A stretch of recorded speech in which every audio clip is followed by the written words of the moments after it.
Let me just make sure the tubes are warmed up on the interwebs and we're live. So just one moment.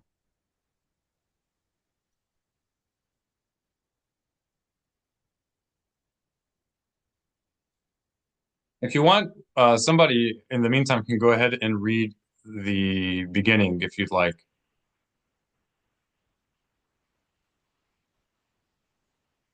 Or we can wait. I guess it's good for people to hear it.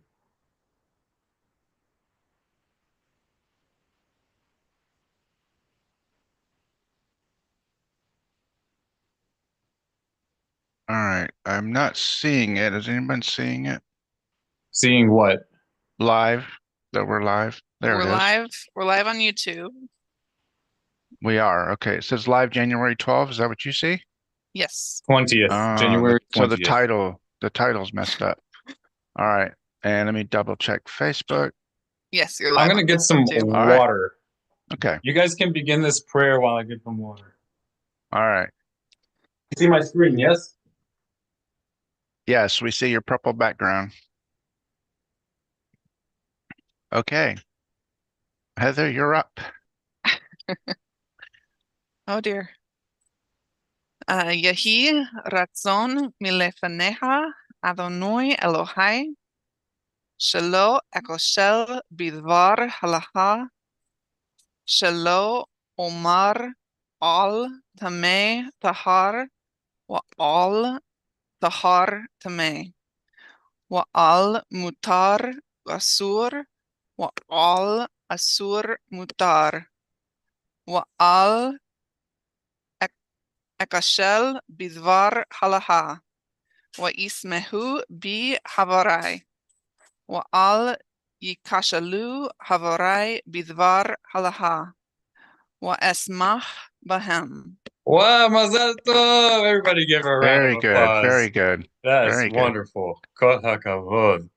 All right, Victor, your turn. Go ahead and translate the whole thing. All right, let's do it together. And again, we're just doing this to educate everyone in the way that we're supposed to enter a house of study with a certain mind frame, with a certain mindset that, we're not going in there as infallible masters of God's word, equating our own personal understandings with the Holy Spirit who cannot be questioned. But to the contrary, we're pleading with God that He keep us humble and that we not err in making or declarations that what He has permitted is forbidden, or that what is forbidden is permitted, and vice versa. So as to say that it's just as important, the one as the other, and that we not stumble in the nearly practically universal stumbling block for people of all religions, that there's a tendency to hyper focus on forbidding things just to be on the safe side with little to no care for the negative consequences of forbidding things that are actually permitted. There can be negative repercussions. And there are even situations where things that are forbidden as a general rule should actually become permitted as a temporary dispensation. Certain examples, so for example, lying to someone if they're pursuing uh, someone to kill them or seriously injure them. Of course, you could lie in order to save the other person, and to tell the truth in that case would be a sin, right? So this is simply a prayer that God give us the wisdom to make appropriate distinctions in our discussions with each other and studying His Word. So I'll go ahead and read it, and then we'll continue. Yihirasan milafonecha, may it be your will before you, Adonai Elohai. O eternal, my God, that I should not stumble in a matter of halacha, that I not say regarding what is impure that it is pure, or regarding what is pure that it's not, nor regarding what is permitted to say that it's not permitted, or regarding what's forbidden to say that it's permitted. And in doing such, I shall not stumble in a matter of halacha, in a way of walking out your commandments. And as a consequence, my fellows, let them rejoice with me, and they too not stumble in a matter of halacha, and I shall rejoice with them. Can you hear us on? and may it be his will. When Omar and everybody said, Amen. Amen. All right. So it was Shabbat. Let's get somebody to do Havdalah real fast.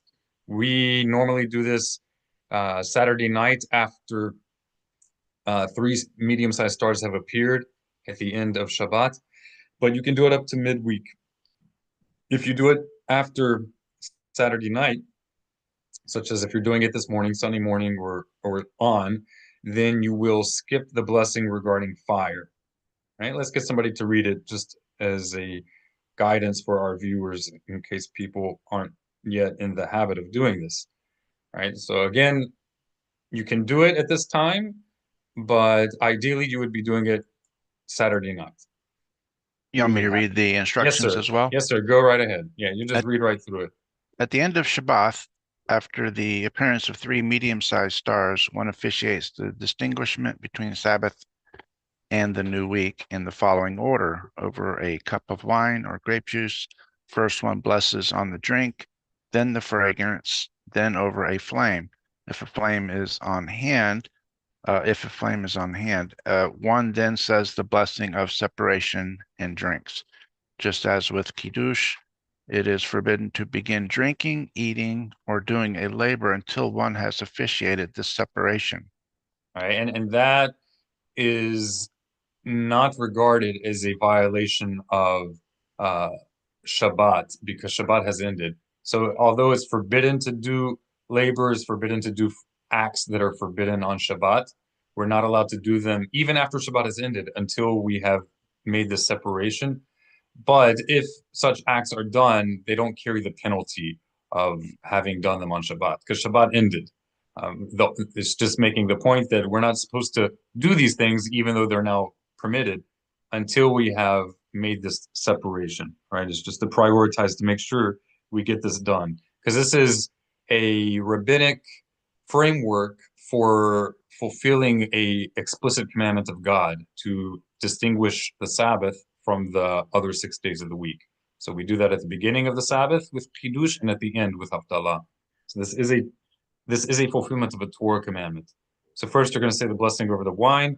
You would say, most worthy are you, O eternal, my God, King of all existence, creator of the fruit of the vine. You don't drink yet. You just keep holding it in your right hand. Then you can set it down and pick up fragrance or have somebody bring it to you. And before smelling it, you will say, most worthy are you, O eternal, my God. I'm sorry, O eternal, our God, King of all existence, creator of various fragrances. And there are more specific blessings depending on the type of fragrance, but this is sort of a catch-all, what we just said now.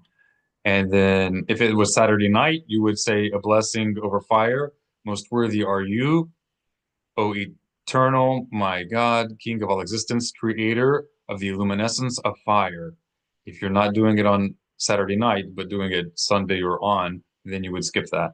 And then you do the final part. Most worthy are you, O eternal, our God, King of all existence, who separates or distinguishes between holy and mundane, between light and darkness, between the people of Israel and the other nations, and between the 7th day and the 6 days of the act of creation. Most worthy are you, O eternal, who separates between the holy and the mundane. Hey, we got that done. Any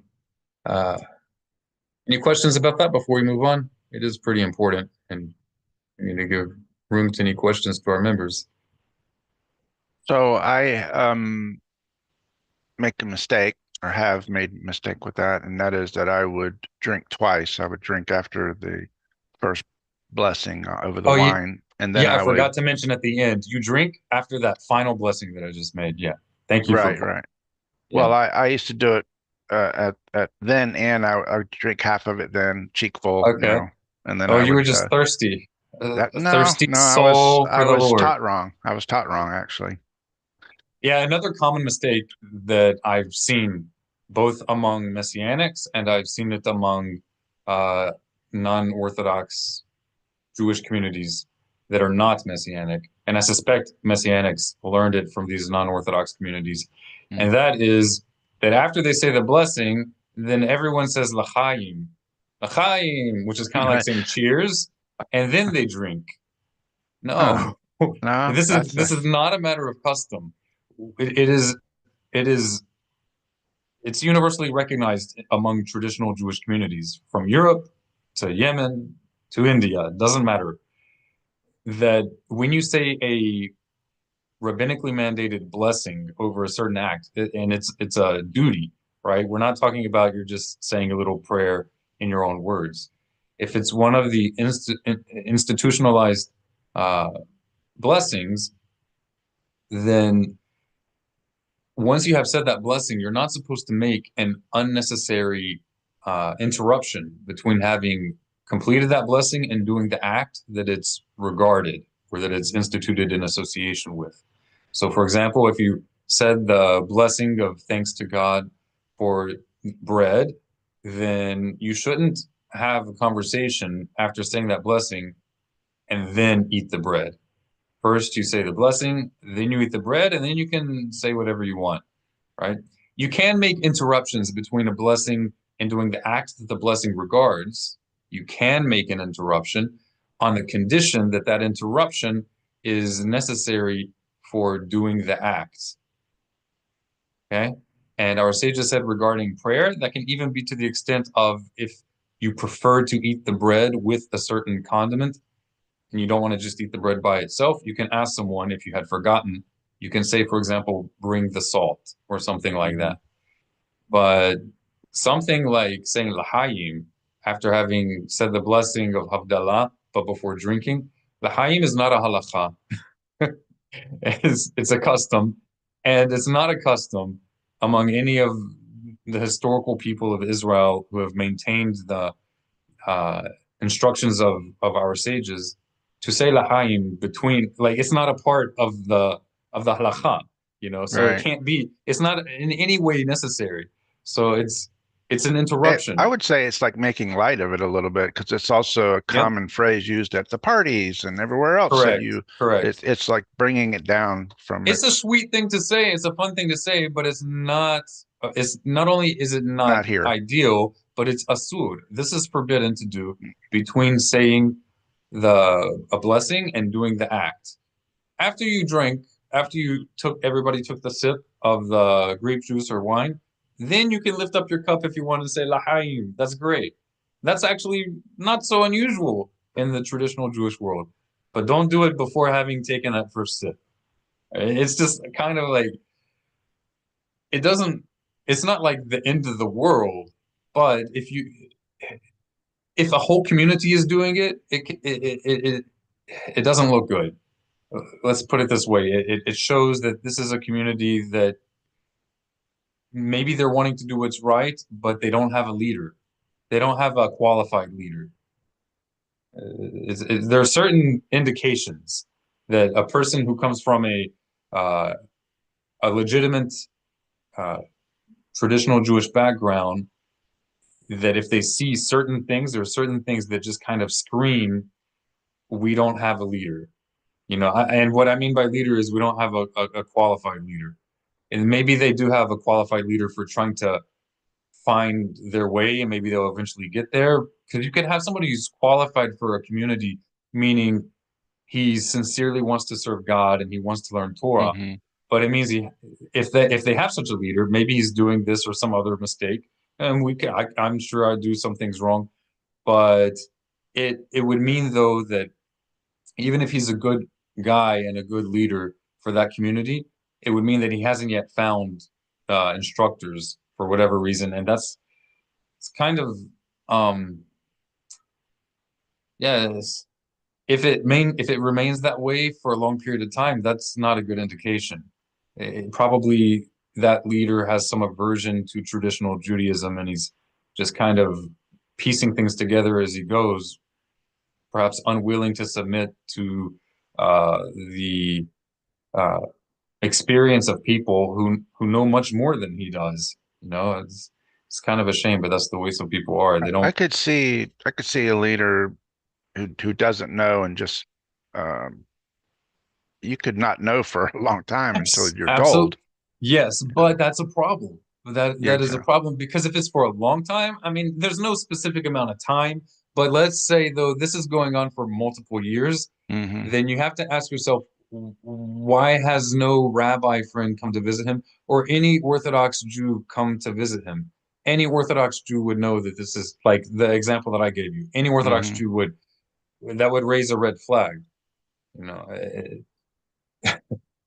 it's he needs to. This is something we're going to get into today in our lesson for creating a community, a Torah community, and one of the most basic fundamentals of it is that you need to find qualified rabbinic leadership, and ideally that would not be one individual. You'd at least have three, ideally at least, that you consult with.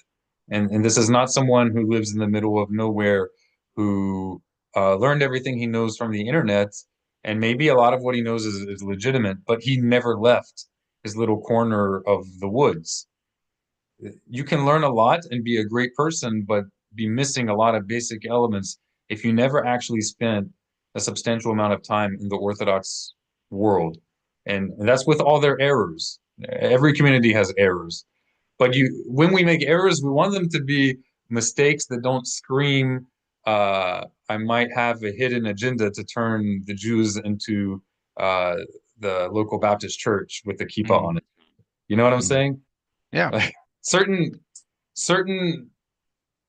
there are just certain telltale signs. Well, the halakhic items that have to be followed need to be followed correctly per the at least in the instructions of our sages. You know, at least in the synagogue, at least in the congregation. You know, it's normal that on an individual level, not everybody's going to do things ideally, but you don't want to set a precedent and have the, you don't want to have the standard protocol of your community to be something that just screams.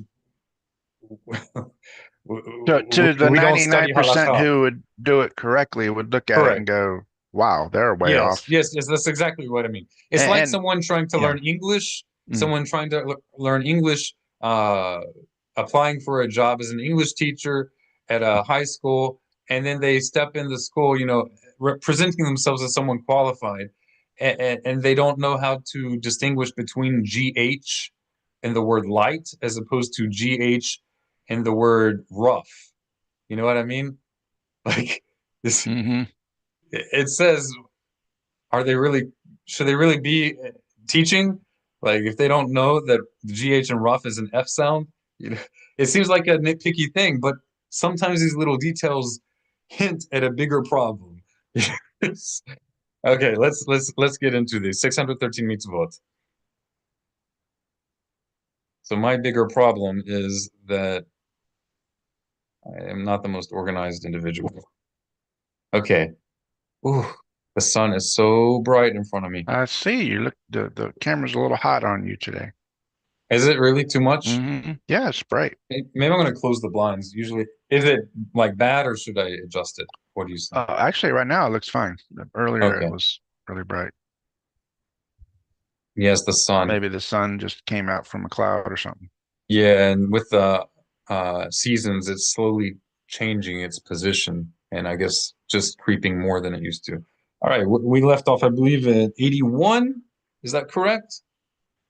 Of the 613 everlasting commandments, conditions of the covenant. That we left off at 68, but 68 I could be wrong because that's a big difference. Yeah. No, we were in the 70s there. You're right. You're right. I missed a week here. 80 something. I think it's 81. That's what I have written down. I think that's what we should go with. Interesting that it's 81 because you know, I'm printing these temple models, and I've just added to the altar area, which was just a clean altar, the 3 different fires and an ash pile. Okay. So they can be taught with, this is for this one, this is for the incense coals, this one over here is for the command to keep it lit, and then of course the ashes in the middle. And we'll share that some other time, but because it's almost done. But and then I see this command is right here. Yeah, that's neat, huh? That is neat. Well, in that case, you have the honor. Ah, very good. 81. Not to extinguish the fire of the altar, as Leviticus 6:6 states, burn a continuous fire on the altar. Do not extinguish it. Miswa haba'a. If you want to be next, please say ani haba. If you are female, ani haba'a. Ani haba'a.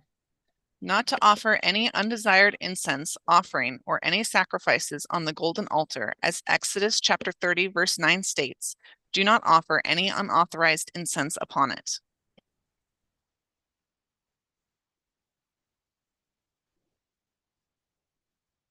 All right, mi haba. Who's next? Mi haba. Ani haba. 83.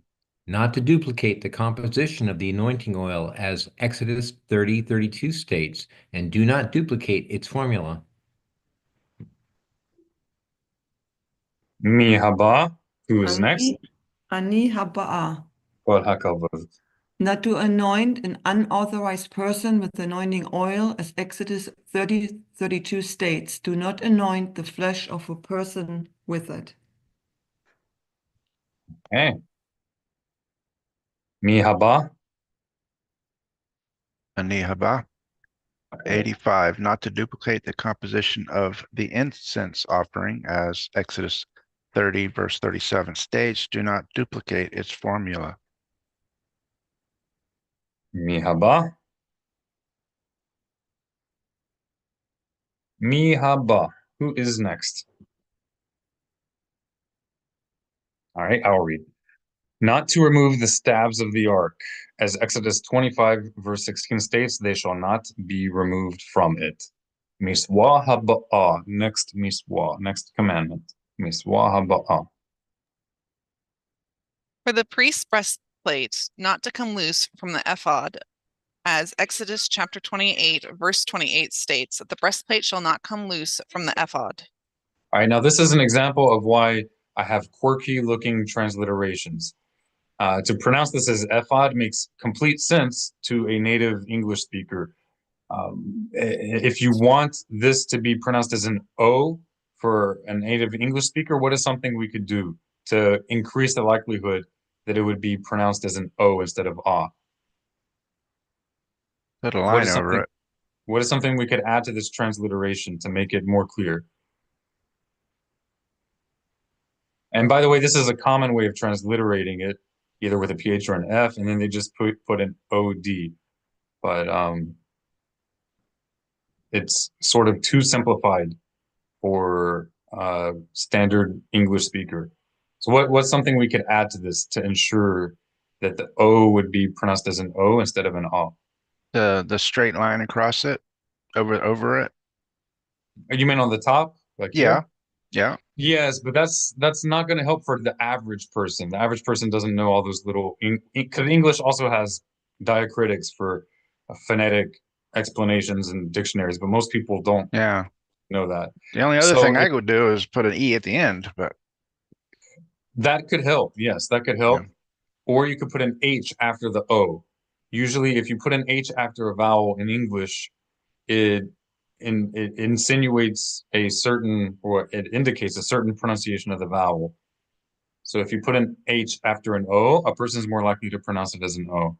The same way, if you put an H after an E, they're more likely to pronounce it as an E instead of as a silent E, for example, or as an E, right? If there's an H after the E, they pronounce it as an E instead of E, for example. All right, miswa haba'a. So efod. Miswa haba'a, mi haba'a. Ani haba. All right. 88. For the high priest's cloak not to tear, as Exodus 28:32 states, it shall have a woven border around it. It shall not tear. Okay. Miswa haba'a. Ani haba'a. Not to offer sacred offerings outside the temple, as Deuteronomy 12:13 states, be careful lest you offer your burnt offerings. All right, in another location. So this is the answer to a question asked by a lot of Christians when they encounter Jewish people, or that they ask about Torah observance. Why don't Jews make offerings elsewhere? You know, you just make an offering elsewhere. What's the big deal with the temple in Jerusalem? Well, we have an explicit commandment directly from God that we're not allowed to just make sacrifices in just whatever location we feel like it. There's a specific place. Ever since the Torah was given, then it's and the tabernacle came to rest in a certain location, then in that location we are required to make our offerings. Next commandment. Ani haba. All right, kol hakavod. So on the previous one, that is for the Jewish people. This is only for the people of Israel. That's right. We're only speaking. Go ahead. So other nations who may want to honor Hashem, and this is not instructions, but this particular item is for the Jewish people, have to offer here. Everything we're teaching here, unless specified otherwise, is for individuals who embrace the full will of God as given to the prophets. If a person has not taken upon themselves the full commandments of God, but they want to do something voluntarily, such as a sacrifice, they are not bound by this. They can make a sacrifice in any location, but they still need to make the sacrifices according to halakha. All right. The only thing they're not bound by is the location.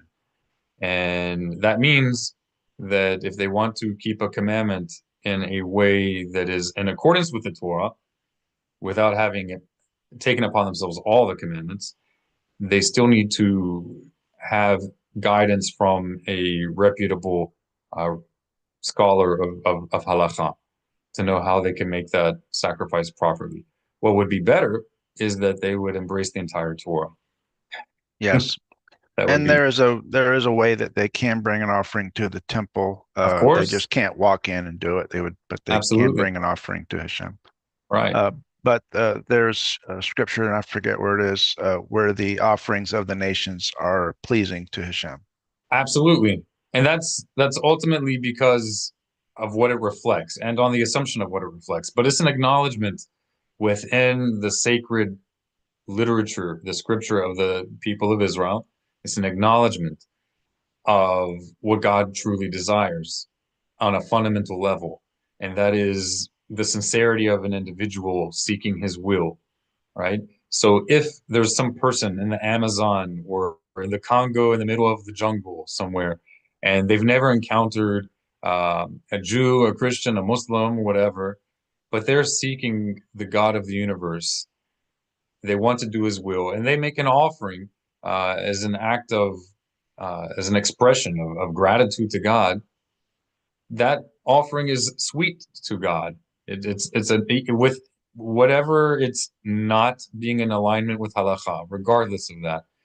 It's sweet to God because of it being indicative of the state of their heart, the humility that they have before him, as opposed to someone who may do all of the ritual commandments appropriately. They may be making offerings properly according to God's commandments, but if their heart is not in it, then it defiles the proper doing of the commandments. So a proper doing of the commandments without the proper state of the heart is actually a defilement. God prefers the offerings of uneducated people in the middle of the wilderness over a haughty offering of appropriate sacrifices by someone who should know better and could know better. And so we're accountable to what we know. And a person who doesn't know any better, he's accountable to what he knows, not to what he doesn't know. Not to slaughter sacred offerings outside the temple, as Leviticus 7:3-4 states, a person who slaughters an ox or a sheep without bringing it to the tent of testimony, he shall be punished by karet. That's very severe. Karet is the most severe penalty in the Torah. It's wahaba'ah.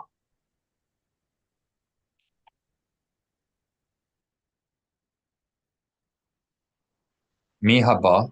Who's next? Mi haba.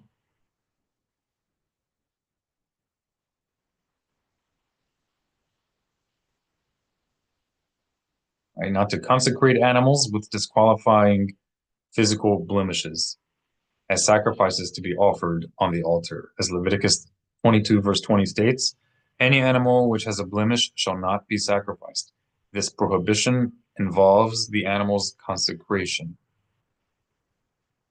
Mi haba batur. Batur means in line, like turn. Mi haba batur. Mi Ani haba. haba'a, All right, kol hakavod. not to slaughter animals with disqualifying physical blemishes as sacrifices, as Leviticus chapter 22, verse 22 states. Do not sacrifice these to God. Right, mi haba batur. Who is next in line? Mi haba batur. Ani haba. Ani haba. Yofi. No. Yeah, that's right. Ani haba. That's Okay. right. 93. Yes, sir. Not to sprinkle the blood of animals with disqualifying physical blemishes on the altar, as Leviticus 22:24 states. Do not sacrifice to God. This prohibition involves sprinkling the animal's blood. All right, kol hakavod. Mi haba batur. And now I want you guys to say, we'll do it next week also if I remember, to add, if after you say I'm next, to add batur. We're slowly going to expand your vocabulary.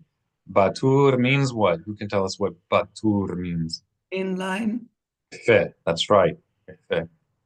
Ani haba'a batur. Kol hakavod. Excellent. Not to burn the sacrificial portions of animals with disqualifying physical blemishes as sacrifices on the altar, as Leviticus 22 states. Do not make a fire offering of them. Excellent. All right. Does anybody have any questions regarding this before we move on to Sefer HaMitzvot? I had one question about the mixture of the incense, not to Okay. duplicate. Who are the priests or the Levites? Who's doing the mixture? And what does it mean, duplicate? Do you have the recipe open to Correct. everybody, or? Well, it says in the text of the Torah explicitly the ingredients. Okay. So if a person's intentionally trying to make that same concoction, then they're violating that commandment. Here it is. Yeah, here it is. Not to duplicate the composition of the anointing oil. Right? Mishha. This is the same word we get Messiah from. Above it Mishha.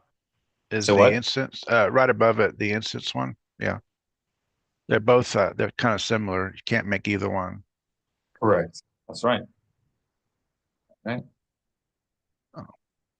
And there are actually some quote unquote biblical organizations on the internet who sell these incense and anointing oil in an attempt to duplicate it. And they even quote on their website these verses, but since they believe that the Messiah has come, and in their belief, the Messiah's point is to nullify all of these commandments, then they can do whatever they want. That's what they think. It's kind of ridiculous. Kind I of. forget. Yeah, just a little bit audacious. Okay. The on the offerings outside of the temple, I didn't mention it, but those that are practicing avodah zarah, their offerings to Hashem would not be accepted. In the temple? You're Well, asking about outside, in outside. our temple? No, You're no, asking would outside. they be accepted by God or by He us? accepts the offerings of the nations, Hmm? but if the nations are idolaters, does he accept them? So there are different types of idolaters. If it's an idolater who, let's say, he worships uh, some sacred tree, but he Mhm. also recognizes that that tree is not the creator of everything, but he worships the tree because he thinks that this is God's will, right? Let's Mhm. say, let's use the term God with a capital G, referring to the true creator, right? A person may worship something other than God, thinking that that's what God wants them to do. And according to Jewish tradition, this was actually the first step toward the degeneration of the nations. That originally they all knew that there was one God, and then some people got it in their minds that if God has set the stars up so lofty a position in the sky, then certainly it it must be that in the same way that a king desires that his subjects will treat his highest servants and ministers with extra respect, so also we should. So they started doing acts of respect and acts of service to the stars with this frame of mind, thinking that this is a part of the service of God. Back to your question, well, the main point that I was trying to make is that a person can do idolatry intending that it be an act of worship to God by worshiping his ministers. So if somebody's like that, when they are serving like a tree or a rock or whatever, and they intend to do it as an act of worship of God ultimately, so you could kind of view it like a child who maybe makes a mess, but they made the mess trying to make something really nice for the parent. You know, if God is a compassionate parent, so to speak, if he knows the intention of the child, he's going to forgive the mess that they make, assuming that mess is not like some kind of cruelty, you know? So they'll forgive that mess while hoping and expecting that that child will eventually grow out of it. If the child doesn't grow out of it, then either that child is a complete rebel and consciously a wicked person, or the child has some sort of mental deficiency. That's what it is. So yeah. They look what I made you, Daddy, and you're like, oh, that's so awesome. And it's like, yeah, I right, can't touch this. Yeah, and it may even have like fecal matter in it or something. Who yeah, knows? something, You know, it's a little something baby, gross. an infant, So, right? like in reference to say those who may go to mass in a Catholic church, and then they go, well, I want to also offer to the Jewish God, or in the Jewish way as well. Yes. Is there a No, that it would problem? be acceptable. It's Mm, acceptable. As long as when they're doing that, they're doing it according to, at least trying to do it according to halakha.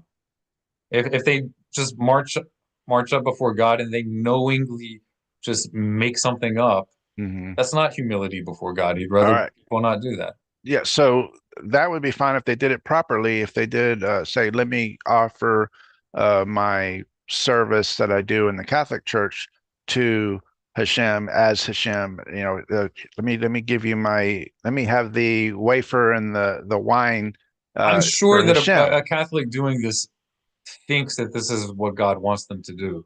I'm sure. So within a Jewish context, if they come to the temple in Jerusalem, it would not be accepted. Of Of course course. not. And we shouldn't accept it in our communities that someone would come into a synagogue and like start burning incense to a crucifix with a mockery of Jesus, because it's a mockery of Jesus. That's not even, you know, Jesus wouldn't want you to do that. So that's a mockery. Right. But so long as they don't know any better, that's one thing. But that doesn't mean we should accept that in domains that we have Yeah. influence, right? We need to control that from Right. coming But in. And as I far say as we, what they're but yeah. doing by themselves in their own places, I mean, who are we to march in there and tell them to stop doing that? Mm, Unless it's our country, right? Unless it's, and we're only commanded to control the land of Israel. We're not good point. commanded like some other nations to Conquer the world. conquer the world by force. We are Yeah. commanded to conquer the world, but not by force, right? We're to conquer the world by reason and by example. They see our example and they're like, wow, these people have their stuff together. We want to emulate and learn from them. And so long as the nations are not flooding to us asking for guidance, that means that there's something amiss, something's awry with us, right? And yeah, Okay. בואו נמשיך. So Sefer HaMitzvot, I believe we stopped at Mitzvot 21.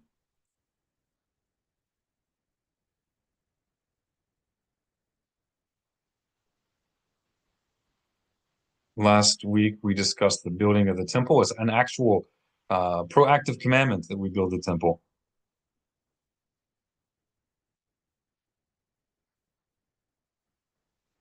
Actually, I think we may have read this. What do you think? Let's go ahead and read. I think we're supposed to be on 24.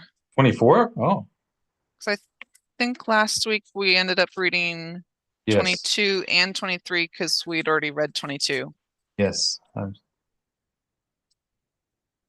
it's not going to load for me. Can you guys hear me? Yeah, we hear you. Okay, so it's not my internet. It's just the website. There it is. Oh. Oop.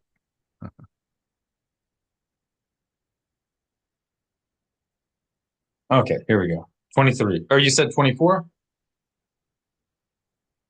think we did the Yes, Levites. 24. Okay, go ahead. Miss Heather, would you like to read? Yes. Tur Shalach, your turn. Tur Shalach. That is that he commanded the priests to wash their hands and their feet any time they needed to enter the temple chamber and do the service. And this is the sanctification of the hands and the feet. And this is his, may he be exalted, saying, and let Aharon and his sons wash their hands and feet from it, when they enter the tent of meeting. And one who transgresses this positive commandment is liable for death at the hands of the heavens. Meaning to say that a priest that serves in the temple without sanctification of the hands and feet is liable for death at the hands of the heavens. And that is his, may he be blessed, saying, they shall wash with water, and that they may not die. And the regulations of this commandment have already been completely explained in the second chapter of Zevachim. All right, יפה מאוד, תזכו למצוות. Well, what's interesting about that commandment is that our sages learned from it that before we engage in our formal daily prayers, right? This is not in reference to spontaneous prayer that you may make throughout the day, but with regard to our formal daily prayers that were instituted to correspond with the daily sacrifices that God explicitly commanded us, that before engaging in those prayers, we should make sure that our hands have been washed in a ritual type way.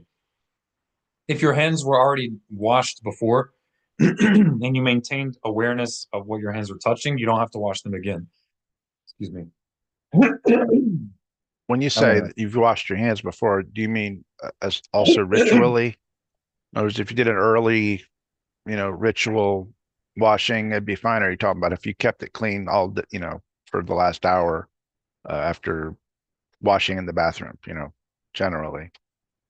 If you washed your hands in the morning and you prayed the morning prayers, and then afternoon came and you had maintained awareness of what your hands are touching and you made sure not to touch certain dirty things, you don't have to wash your hands again. Even in the evening before you go to sleep, if you washed your hands just one time in the morning, but you just happen to have that ability, not everybody has such self-control, but if you happen to have maintained awareness of what you're touching throughout the entire day, then you do not need to wash your hands before doing the evening prayer.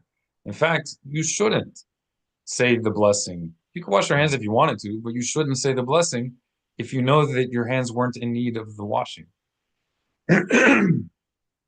But this is something severely neglected in the Orthodox mainstream. They frequently wash their hands in all sorts of scenarios where there's no halacha to do so. And by halacha, I mean from our sages, or even from the Gaonim. But they do wash their hands for all sorts of scenarios that we're not instructed to wash our hands for. So it's a little bit of a problem. And again, this is just like with the nations. These are certain things that the majority of people doing them, it's not that they're doing it high-handedly. So we shouldn't be like, oh, these evil, wicked Jews, obviously they are should be discarded and God should replace them because they're failing on so many things. The Jewish people are not failing on the main things. There are some serious issues that we need to work on. But first and foremost, God wants us to be compassionate to each other, first and foremost. Right? He doesn't need us to have perfect theology about himself. He doesn't need us to do all the rituals perfectly. These are mostly given to us for our own good. what God most wants us to prioritize is to be decent people toward each other. So what that we pray 5 times a day, but we're slaughtering people, right? Especially if we're slaughtering in the name of God. God doesn't want that. He'd rather we not be worshiping 5 times a day, you know, and not eating pork than that we slaughter people and then in his name, right? That's a desecration of his name, a mockery. Okay. Speaking of those who mock, we have 3 of the hostages have just been released, or names have been. Worthy of worship and praise are you, O eternal, our God, King of all existence, who is good and abounds in his doing good to us. Right. All right, you guys ready? Any other questions regarding anything we've read up to this point? We're about to move on. I have one quick one, if you don't All mind. About the washing of the hands. So to do it properly, do we need to do it with a little ladle handle thing, or is it okay Excellent question. to do it Go on the ahead. sink, on the kitchen Excellent sink, for question. example? So the normative practice in the Orthodox world is that you need to do it yourself. That's the normative practice. If you did anything differently, they're going to be like, oh, eyebrows are going to be raised. But if you look at our source text, you will see that there are different ways of doing it. And you will even find that the way that's normally done is not the ideal. It's the irony. Ideally, at least in the traditional practice, was that someone else would be pouring the water over your hands for you. And that actually makes more sense hygienically as well. Like you're about to touch bread, people would historically eat with their hands. And yet you're gonna, right after you wash your hands, you're gonna touch the other side of the thing. You know what I mean? Of the handle. So the ideal way, if you're doing it ritually, is that someone would be washing your hands for you. In the Yemenite Jewish community, they traditionally have the children go around the table washing the hands of the adults, which I think is really awesome. And they have like a short little blessing that they say to the kids as they do it. And then there's like a traditional response. These are traditions, but yeah, it means it's not binding. But these are like old traditions that almost nobody does anymore. And while you're not obligated to do them, but they help maintain a knowledge of Hebrew. So any opportunity you have to use Hebrew as a non-Hebrew speaker gets you one step closer to a greater command of the language. So any opportunity you can have to use Hebrew is a mitzvah if you're doing it with intention to learn the language. That's a mitzvah. So your question was about like the faucet. Let me put it this way. As with all commandments, we have what's called lechatahila, to do it in the ideal or proper way, and we have what's called b'di'avad, to do it in a non-ideal way. In the mainstream Orthodox world, they would say they would be adamant that using a sink, it doesn't count. The irony is that not only do they not use a sink, but they don't even use negovasser or a natlan for the afternoon prayer or for the evening prayers. They only do it in the morning right before they get out of bed. Well, yeah, right before they get out of bed. And then they might do no telling what before they finally get to the synagogue and don't wash their hands because they're thinking that they washed their hands as soon as they woke up, but they weren't paying attention to their hands all for like an hour or two before they got to the synagogue. It's a mess. So let me put it this way. The Jews of Yemen, and this is probably the case with other communities, but I can't tell you with certainty, but I would strongly suspect it, knowing how the Muslim world does things as well. And there, whether we like it or not, some correlations. People make do with the reality that they have. So in the Yemenite Jewish community, I mean, they lived in Yemen. Where is Yemen? It's at the southern tip of the Arabian Peninsula. This is not exactly a place abounding in water, right? People did not have sinks. And it's not so practical or feasible even for people to constantly have water to waste. And people are very wasteful with water in Western societies. So what would they do? they had a little how do you say, Basin. basin, yeah, basin, right? They had a basin filled with water, and it's not hygienic. I'm not saying this is ideal at all, but this is what they would do. They would just dip their hands. Everybody's dipping their hands in the same water. No one's pouring it. There's not even any flowing of water. Is this the proper way to do it? Is not the proper way to do it. But they did the best they could. If you don't have any object on hand to go back and forth, is it better to do nothing? Of course not. Wash your hands under a faucet. Absolutely. That's great. And there could even be a way, and this is not a normative opinion, but the person who washes your hands doesn't even have to be a human being. Our sages mentioned explicitly, even if it's a kof, even if it's a monkey, it seems to be that the main thing that they wanted was that the water was flowing. Now, this is me reading into it, all right? I'm not speaking as an ultimate authority, right? But I have a feeling that they didn't have any concept of regularly flowing water. And I suspect that they were speaking to the reality of the regular folk who did not have like a big cistern, or not cistern. You know how you had in the temple a a tank, and the Kior. water would flow out of it. Yes, the kior. That's, by the way, the modern Hebrew term for sink in general. They adopted that term. It makes sense. But you didn't have an instrument like that at every household. So, of course, they're not going to talk about that for every household because not everybody could afford such a thing. We're speaking about like basically the Iron Age, right? What could they have? Little pottery cups or whatever, and you could pour water back and forth. I think that their idea was that there would be flowing water, and the most simple way that they expressed that was that you would have someone pour the water over your hands. And yes, you can pour it over your own, but at least in the wording of the Rambam, that's not the ideal way, but you could do it. So what I'm getting at is it may be that a sink would even be preferred to doing it yourself. And just that you know, in the Orthodox establishment, the average person would be like, right, eyebrows would be raised. I'm just saying. And it may be that it even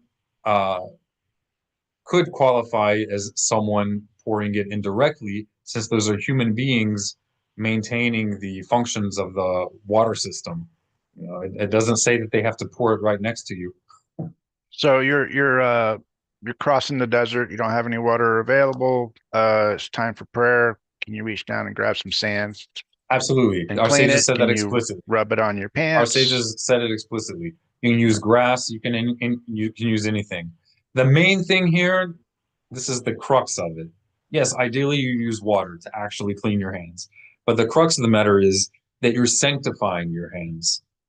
You're recalling that these hands are not my own. These hands are given to me to be instruments of His will.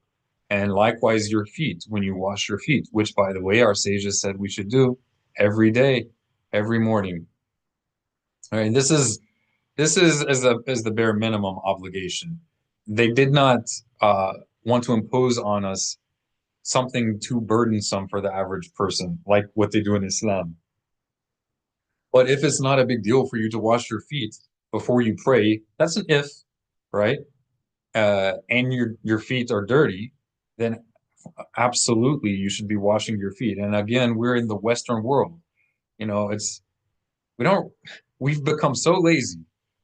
But washing our feet before prayer is a Jewish practice. It's explicit in the Talmud. I mean, obviously you have it with reference to the priests in the temple in the Bible. It's explicit. This is not Islamic influence. Where do you think the Muslims got the idea?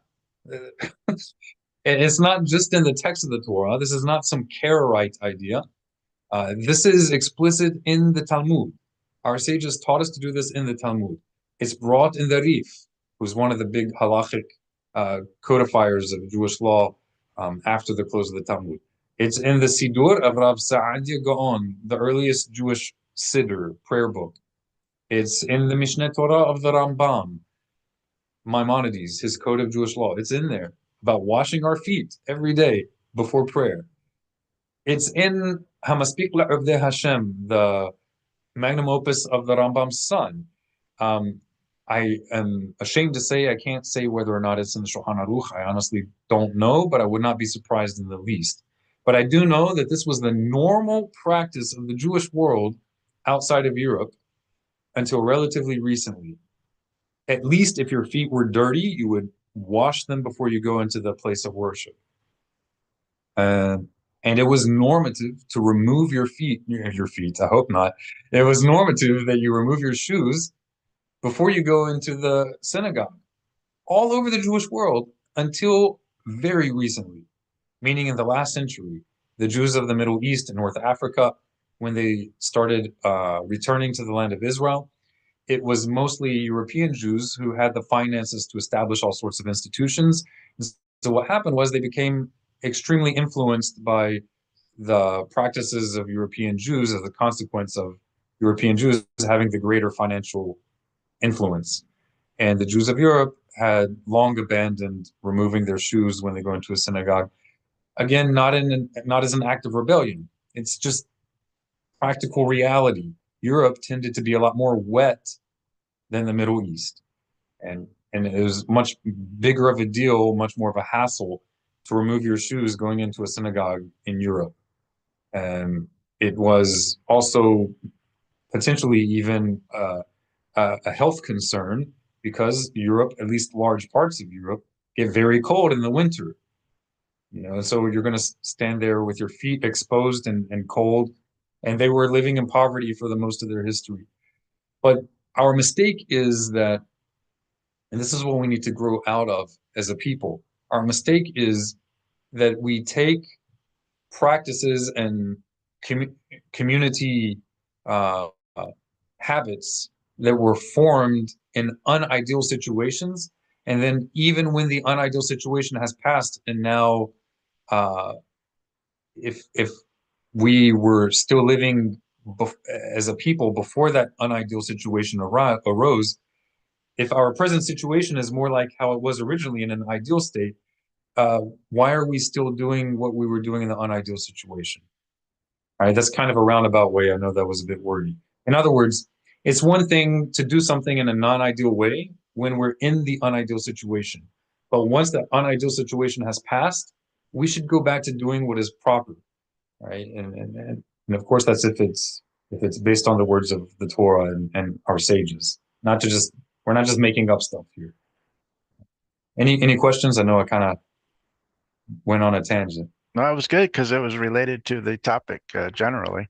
Okay, so prayer in to the be temple. clear, from the codes of Jewish law, at least before Shulchan Aruch, there is a practice of praying without your shoes on, and that is proper. And if your feet are dirty, it's proper to wash them. If we're talking about as soon as you woke up, our sages said that explicitly. Do you need to go out of your way to be washing your feet? Let's put it this way. The average Westerner, if they are living up to the norms of Western hygiene, take a shower at least once a day. So just make sure you take a shower in the morning before you pray. It's fine. So most people, when it comes down to it, are already washing their feet. They just may not be cognizant of it.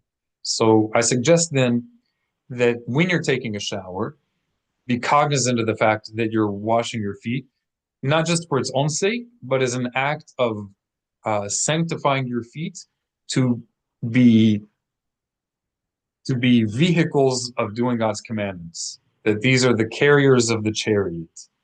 If you are the chariot in the vision of Ezekiel, if you are a chariot of God's will in this world, then these feet are your wheels, and you should sanctify them. So have that in your mind when you're in the shower. Right? Very If good. you don't take a shower, please at least wash your feet, and then your hands, not the other way around. Okay. Bo'o namshich. All right. So this week's topic is the power of collective prayer, creating temple community. Victor, would you like to read the little excerpt we had here from the book of Numbers, chapter 15, verse 15 through 16? There shall be one law for you and for the newcomer who immigrates unto you, an everlasting law for your generations. You and the alien shall be alike before the eternal. One Torah and one adjudication shall be both for you, for the newcomer who immigrates unto you. Bamidbar, Numbers 15 through 16. Right. I probably made a mistake here. It should say one Torah and one adjudication shall be for the both of you, right? For the newcomer who immigrates to you and for you, the native born. So one standard. All right. So the different May that be realized in our day. Amen. Can you hear us on? This is always the status quo. This is the norm in the Orthodox world, at least in theory. It's not always that way in practice. But as a general rule, that's the approach. It's not really a disputed principle in traditional Judaism. It's pretty well established, and you don't really have to worry about needing to prove that point to an educated Jew of any stream of Judaism, thankfully. But in practice, sometimes people, and the worst thing is when they're very strict individuals and people view them like they're representative of authentic Judaism, and yet they just kind of discard this commandment. And people who do that, if they grew up Jewish and they went to yeshiva, they should know better, and they will be accountable to their violation of the most repeated commandment of the Torah. Who can tell us what the most repeated commandment in the Torah is? Love the immigrant with the stranger. That's right. Absolutely. Oh. There's really no excuse. And this applies to the convert as much as it applies to the native born. It's not just that the native born needs to love the convert, but converts should also be merciful to each other. All right. So we have some different levels of establishing a Torah community. We have the importance of community, the importance of communal prayer, location, foundations. That means foundations of the community. How to conduct communal prayers, how to conduct Torah reading and the Haftarah, the reading of the other portions of the Hebrew Bible on Shabbat and other days, by the way. Celebrations, simchas. So in Hebrew, that would be simchot. Simchot are joyous occasions, and be fruitful and multiply. So that has more than one application, both the physical and the community application, that we should spread as communities who walk in God's ways. We should multiply, not just be introverts who are satisfied with our little local minyan. The importance of community. We have a volunteer. Let's give volunteers. One person reads from right to left. You read this, and then when you finish, someone else will take up the next pasuk.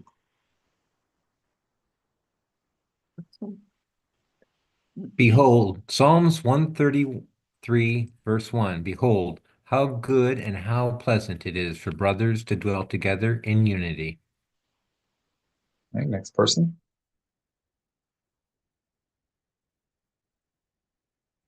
Two are better than one, because they have a good reward for their labor.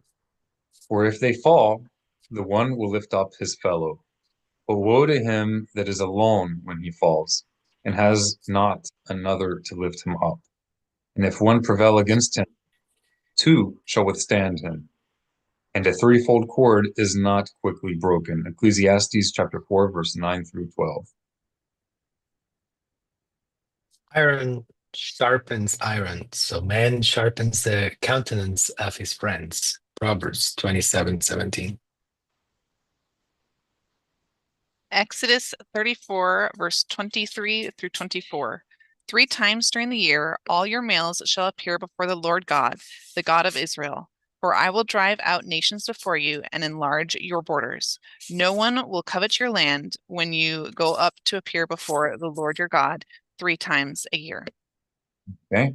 Now you can actually translate the word here that they translate as for. It is the Hebrew word ki. He is a very multi-functional word in Hebrew.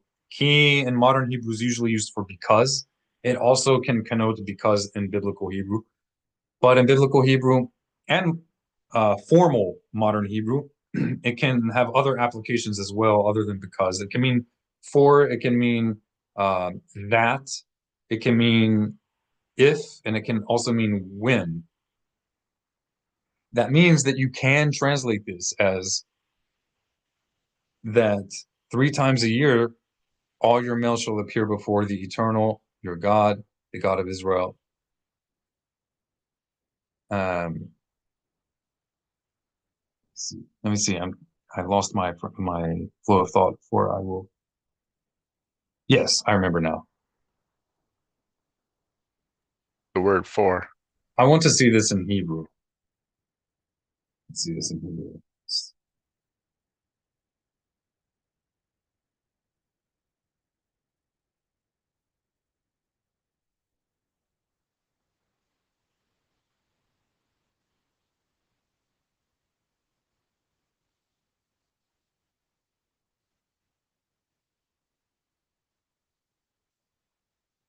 Okay.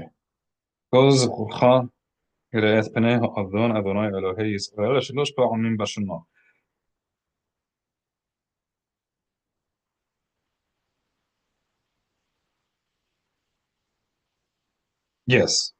I just wanted to confirm it.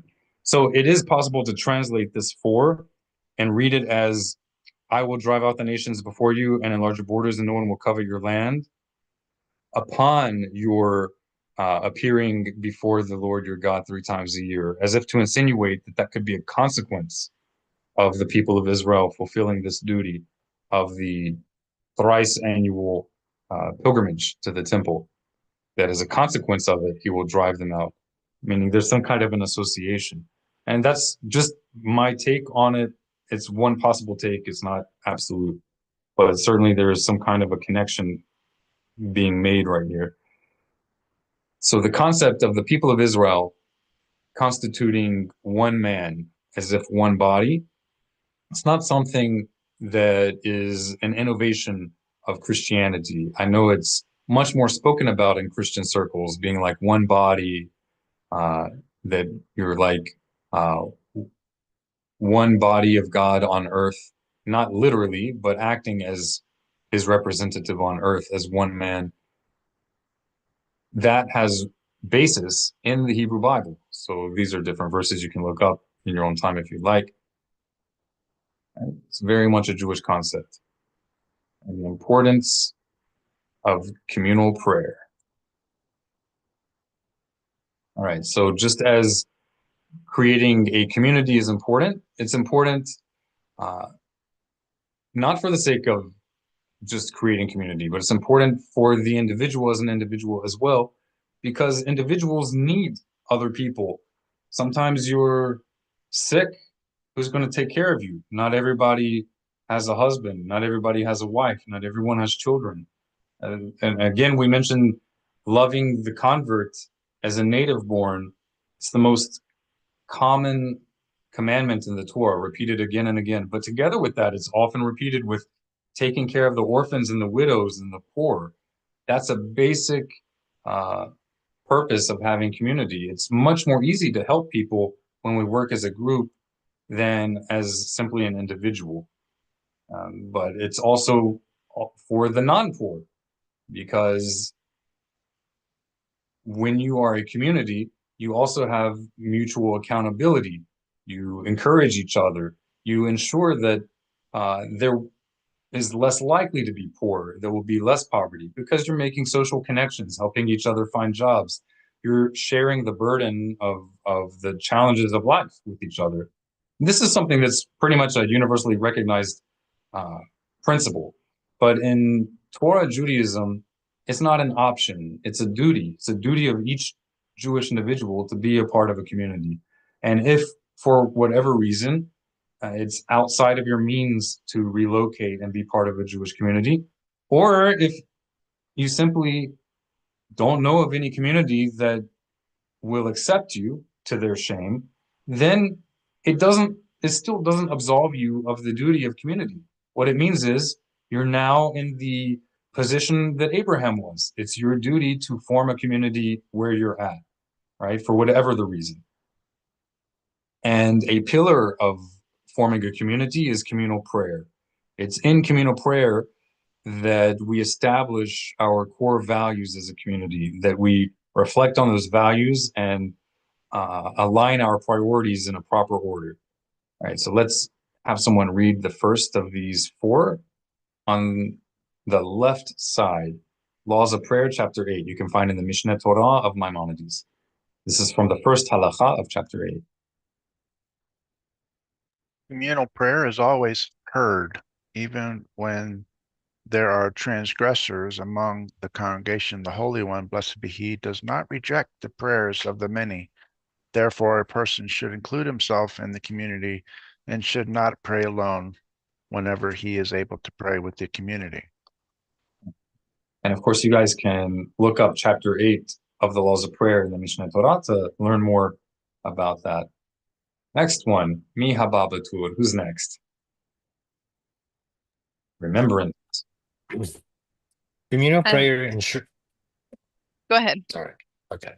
Communal prayer ensures regular exposure to uplifting words of encouragement, motivation, and inspiration to acts of kindness. Communal prayer ensures regular collection of what matters in life and Torah priorities and our internalization of those principles. All right, so it's much easier to make it a regular habit to recollect on what matters in life, to recollect and bring to mind what our priorities are supposed to be according to the Torah, as opposed to what priorities are in the mundane culture around us.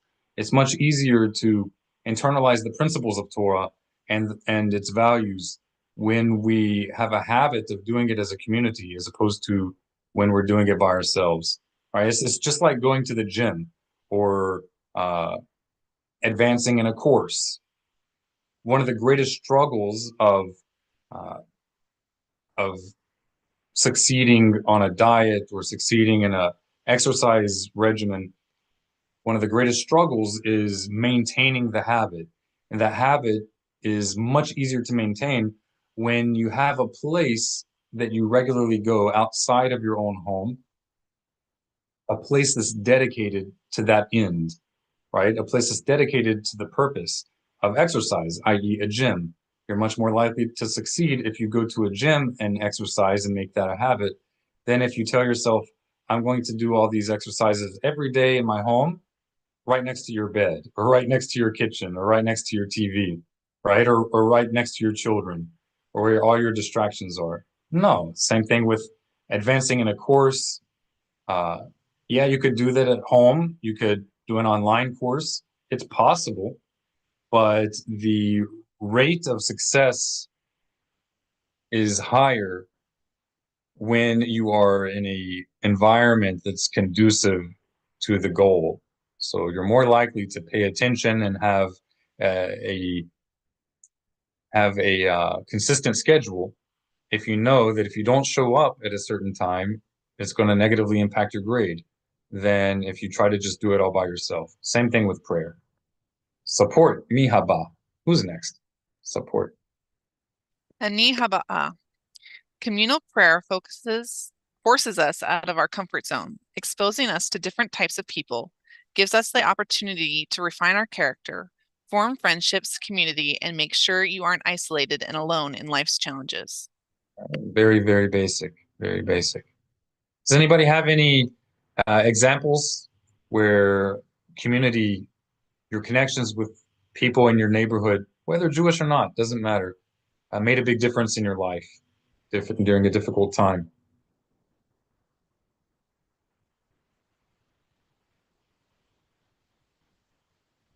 Wow, this is a scary, scary thought. I know that one of the greatest challenges to the modern era is the loss of community. Everything having moved online, and we just kind of default to online community, like what we're doing right now. And while it is absolutely a valuable connection to have, but it should not be a replacement for a community in real life. And for too many people, it becomes a crutch and almost an excuse to not pursue tangible physical community with people face to face. That online interactions, whether we're talking about online Torah studies and other venues or online university courses, whatever, online gaming, while they can be fun and they have value, right? These should not be a replacement of human interaction face to face. It's a very, I would say it's almost an epidemic in our generation, especially of younger people, more so a problem of younger people. They don't know how to interact in person appropriately. And so you see like negative habits that are abundant online and easy to foment negative character traits online because you don't see the person, you don't see the face and how it affects them when you treat someone disgustingly online. But then when they go offline, they don't know how to interact with people properly. So these negative traits then leak out of the internet off of the threads and debates on Facebook and into real life. So then you have like a bunch of ungratefuls burning down towns and thinking that they're doing something good. This is a big, big problem, and we want to avoid that. We don't want our children to end up that way as well. So, real life, face-to-face community is indispensable. It's a requirement of Torah that we have that. If we don't have it, we have to build it. Any questions about this so far? Well, I saw someone this morning, TikTok's been closed down, and it was every moment of their life for years. And to see the panic and the This I is not don't know what good. to do anymore, and I'm like, So wow, it's it's a big it's so problem. different than, I grew up, it was like my parents would kick me out of the house and don't come back till the lights are on or Yeah, whatever. mine would lock the door. Mine would lock the door. You guys have to play outside. You have to play Yeah. outside for a few hours. I'd go get beat up a little bit, skinned up, whatever, come back, grab a sandwich, and out the door I went. Or the sandwich would be handed out to me. I drink out of the hose and jump on the bike, and it's just so sad to see that everything's been boiled down to their phones, and they're, It's not healthy. it's And so on a unhealthy. basic level, it's not healthy. And Yeah, this is not just Mishnah Walk or Judaism. Our dependence on like virtual community, not to diss its value, it has value, but to make this a replacement of real life community is it's not just that it violates Torah, it violates pretty much a universally recognized need of humanity in all cultures. Like all major religions recognize this. They're all talking about it. And we don't want to be just like any others who talk about it and not do it. We need to foment a real community in person. right. Yeah, Excuse me. I don't see Mishnah Walk being a success unless communities are being developed out there and Yeah, people start tangible, coming together. Yeah, face-to-face communities. That's yeah. right. All right. So yeah, it's a shame that none of us could give an example on the fly of how real life communities stepped in and helped you. So I'm going to give some examples. Before I had formally even converted, I I visited New York City because of some challenges in my conversion process about 22 years ago. And I ended up in New York not knowing where I was going to go. The Jewish community, and not to be not to scare people, but this is actually the strength of cults as well, that they tend to form strong communities. Uh, and that's how they get people in them because people need community. And so much of the Western world is lacking in community values that when a cult offers it, it's very hard to like not appreciate that. So this thankfully is also a strength in the Jewish world, even outside of the ultra Orthodox world. So I went to New York, not knowing even where I was going to stay, but I was panicking because I had been accepted to a yeshiva in Jerusalem. It was a condition of my conversion process 22 something years ago. And I had already made plans with them what day I'm going to show up, everything. I already had a plane ticket, and the Beit Din, the Jewish court that was supposed to oversee my conversion, that had given me a date for my conversion, 2 of the 3 rabbis decided to cancel it 2 weeks before my plane ticket with no discussion with me. No discussion. In fact, one of those 2 who canceled it, I never met, never even spoke on the phone. He did not know me. And the other of the 2 that canceled it had only met me briefly for like 15 minutes, ever, and never spoke to me on the phone other than my coming to meet them that one time. The rabbi who I saw on a daily basis, who they were supposed to sit with and oversee my conversion, he opposed their decision. But of course, because of local politics, he couldn't do anything without those 2. He told me, I'll give you a good word if you need, but I can't help you. Maybe go to New York, try to find someone. So I go to New York.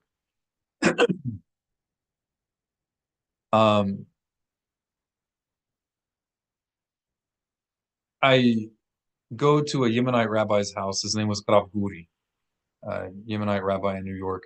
And he had told me that if I have any problems, that he'll try to help me. So I wasn't able to reach him over the phone for some reason. I get to his house, and no one answers. So I'm sitting there and I start crying. I didn't know what to do. I didn't want to tell my parents about what happened. Honestly, it's an embarrassment. This is an embarrassment to the Jewish people.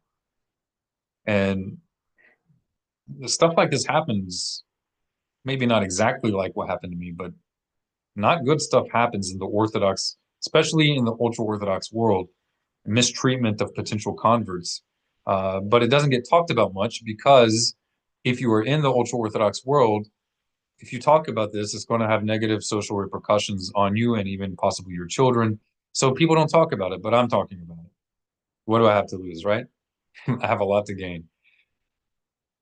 So I kind of break down, and while I'm crying, I hear prayers going on nearby. So it was near sunset, and I said, well, I might as well do the afternoon prayers. So I try to find where I hear the prayers coming from. I find it. It's a synagogue next door to his apartment building. After I pray, I stand out like a sore thumb because I'm wearing like a flannel country looking shirt. I had come up from Louisiana after all. I probably still had a Southern accent. And this community just flocked around me of these Hasidim. And long story short, they helped me go through a conversion, a legitimate, recognized Orthodox conversion within a week. It's unheard of. This conversion I've never had questioned by anyone. It's confirmed by the Israeli rabbinate, Orthodox rabbinate. It's been confirmed by Eda Haredit in Jerusalem, the highest, most recognized ultra-Orthodox Jewish court that's in the world. It's been recognized by them. They did it within a week.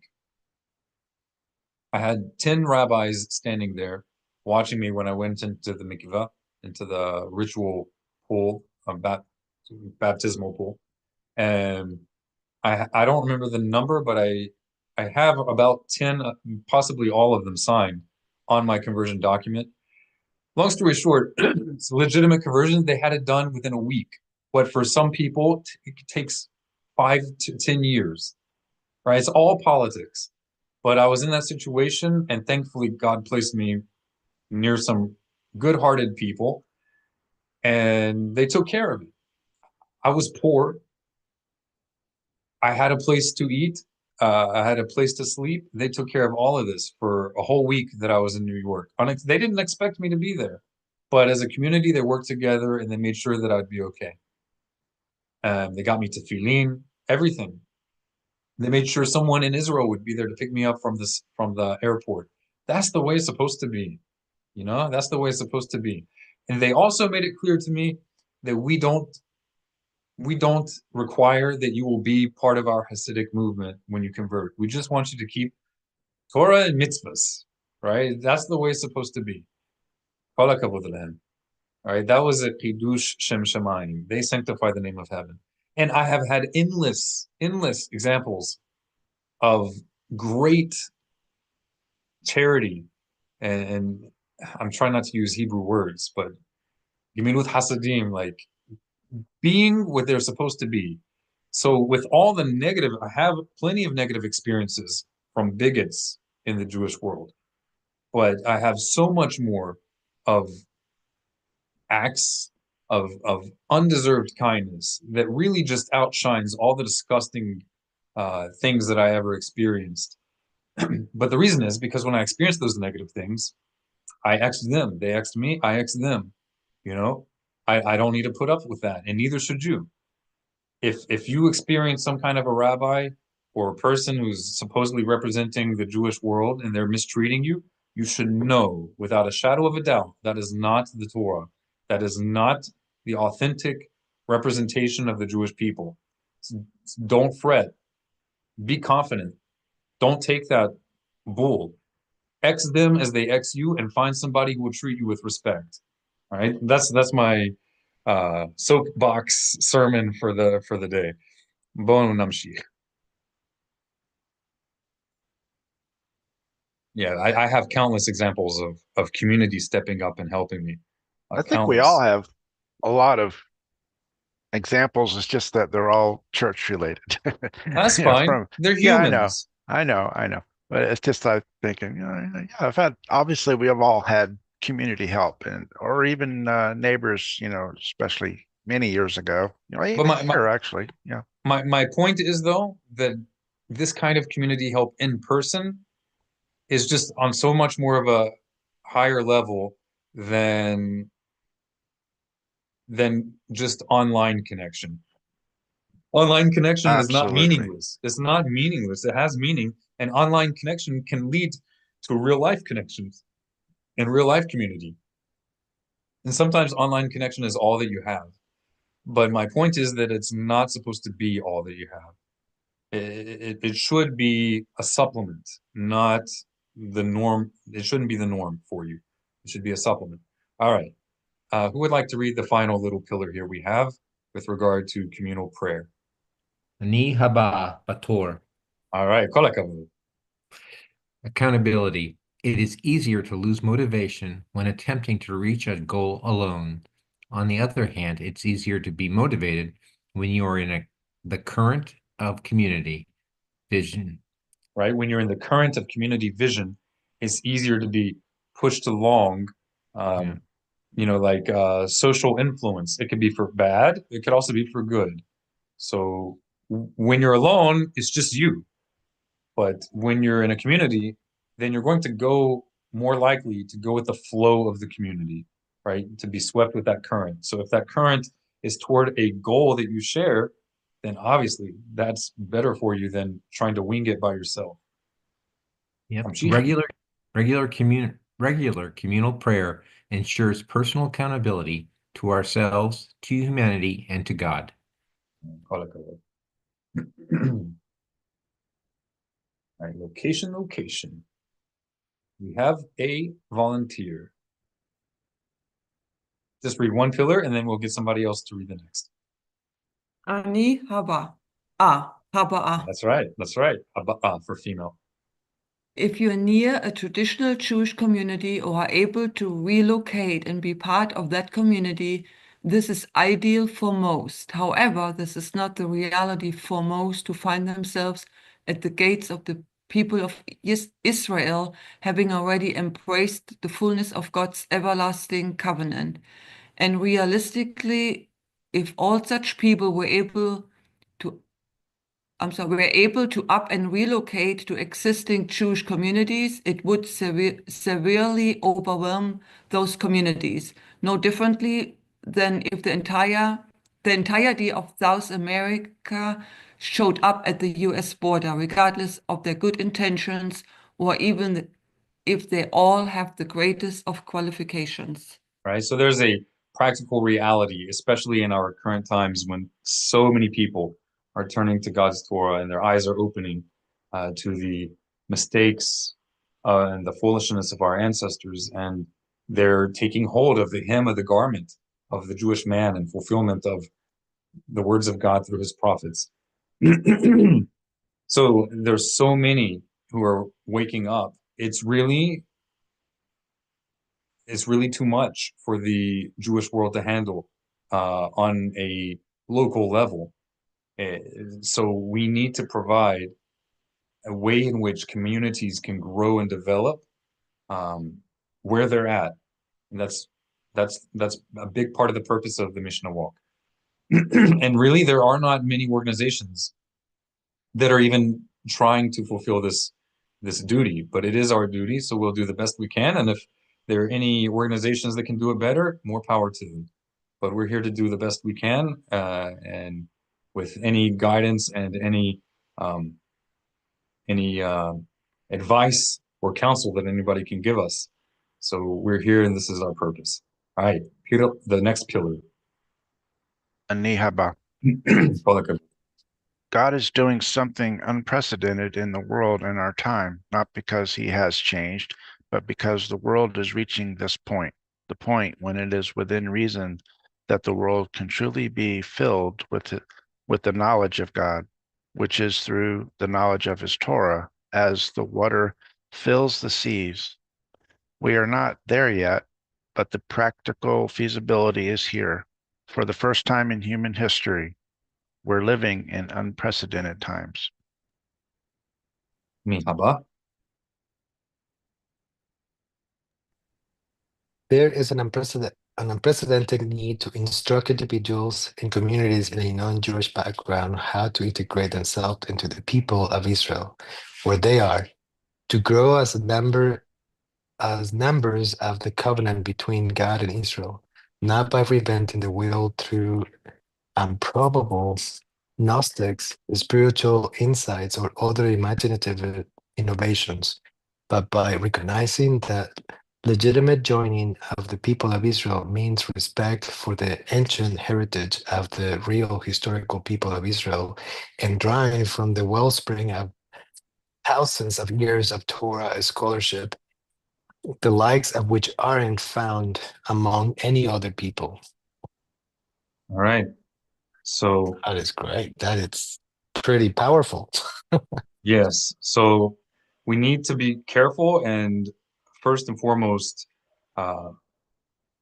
strengthen the understanding of newly budding communities, that they should be very careful not to fall into the pit of trying to reinvent the wheel from scratch rather than drawing from the ancient heritage of the people of Israel, despite the imperfections of the people of Israel. But they have a historical chain going back that other nations don't have.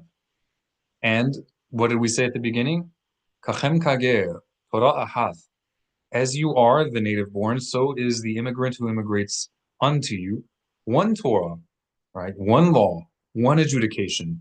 We're not to be new communities that pop up and just do our own thing and become like a different nation. That's not that we are joining unto Israel. We're not joining as an alternative Israel. We're joining unto Israel, the pre-existing Israel.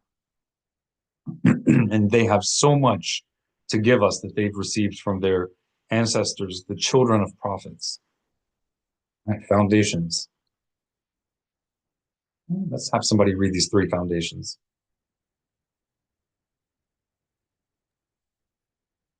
Torah, service, and charity. All right, that's it. I'll show you guys where we can read it. Who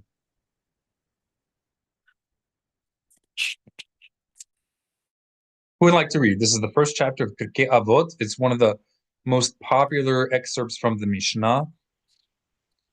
Literally, it's chapters or portions from the fathers, and what they are basically kind of a compilation of different traditional sayings of the sages of ancient Israel, sort of in the format of the book of Proverbs. It's kind of reminiscent of the book of Proverbs. So this is chapter 1. This is the second halacha. It's not a halacha as in practical halacha. It's the second passage. in the first chapter.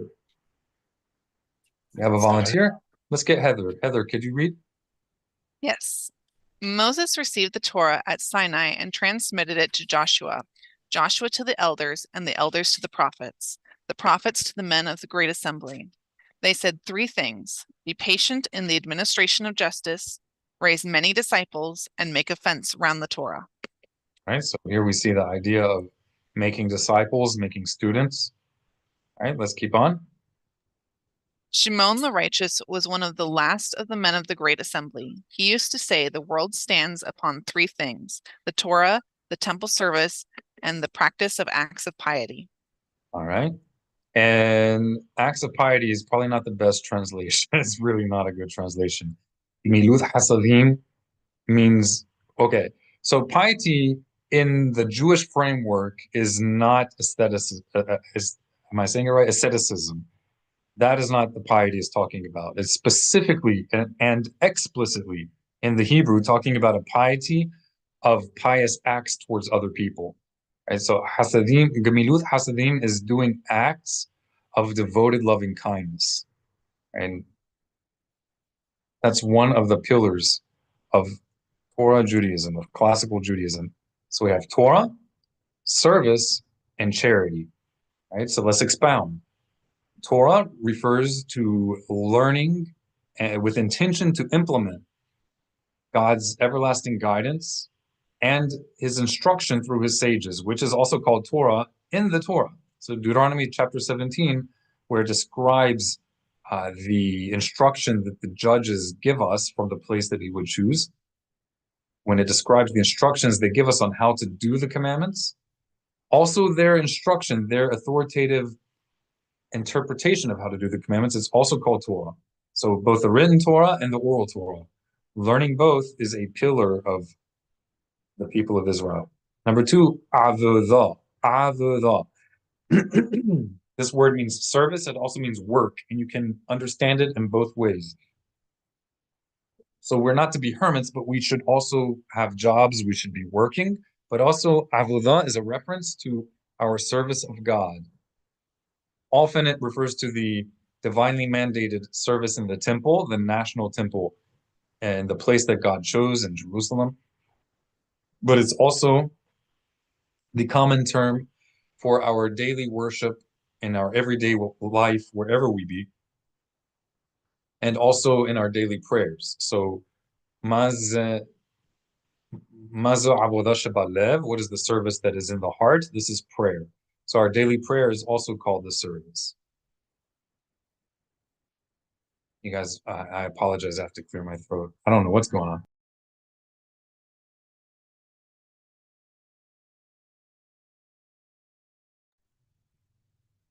All right, so Torah learning and communal prayer and charity. These are the three main pillars of a community, of building a Torah community.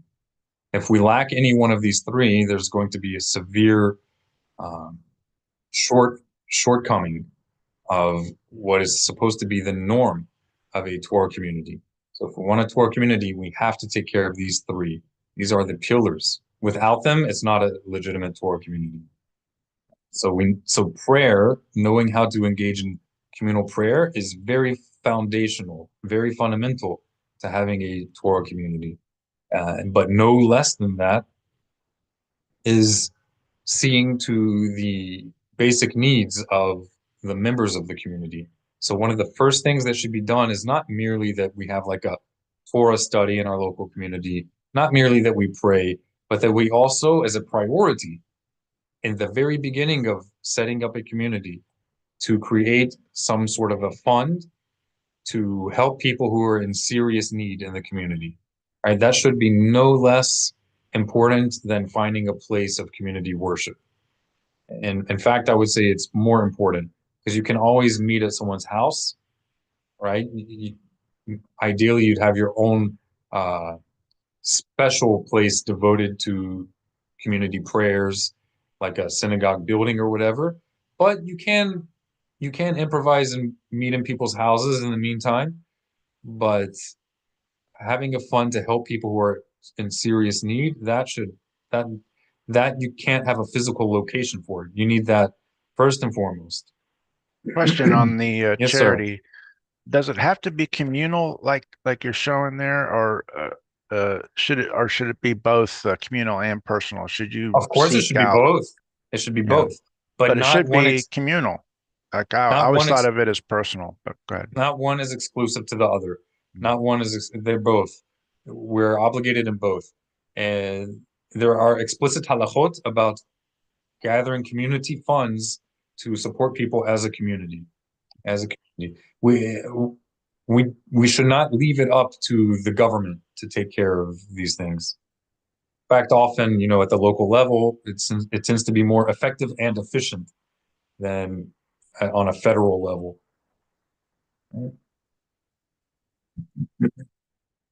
So here we're just giving a cursory introduction to these concepts. We're not going into depth. Those can be their own Mishnah walk classes individually. Suffice it to say, on an individual level, the Rambam taught, and I imagine he drew from earlier sources, but I can't say off the top of my head, but he's widely quoted. And so it's one of the more widely known teachings about sadaqah, about charity, that it's better to give a little bit to many people than to give a lot.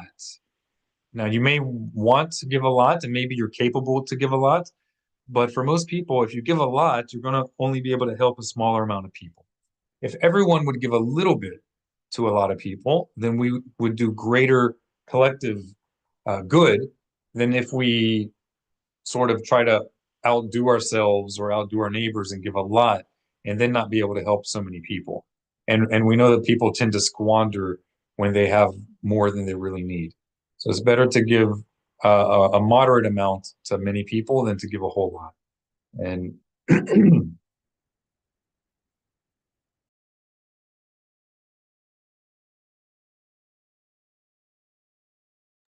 I noticed when you donate to certain sites, like Chabad, for example, if you're gonna give a bigger amount, they recommend you breaking it in a monthly base, oh, that's wonderful.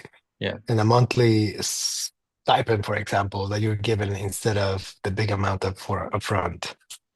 But I think, to your point, I think that's probably better to Oh, I'm have a sure that recurring. they were conscious, that they were thinking of what I just mentioned when they were doing that.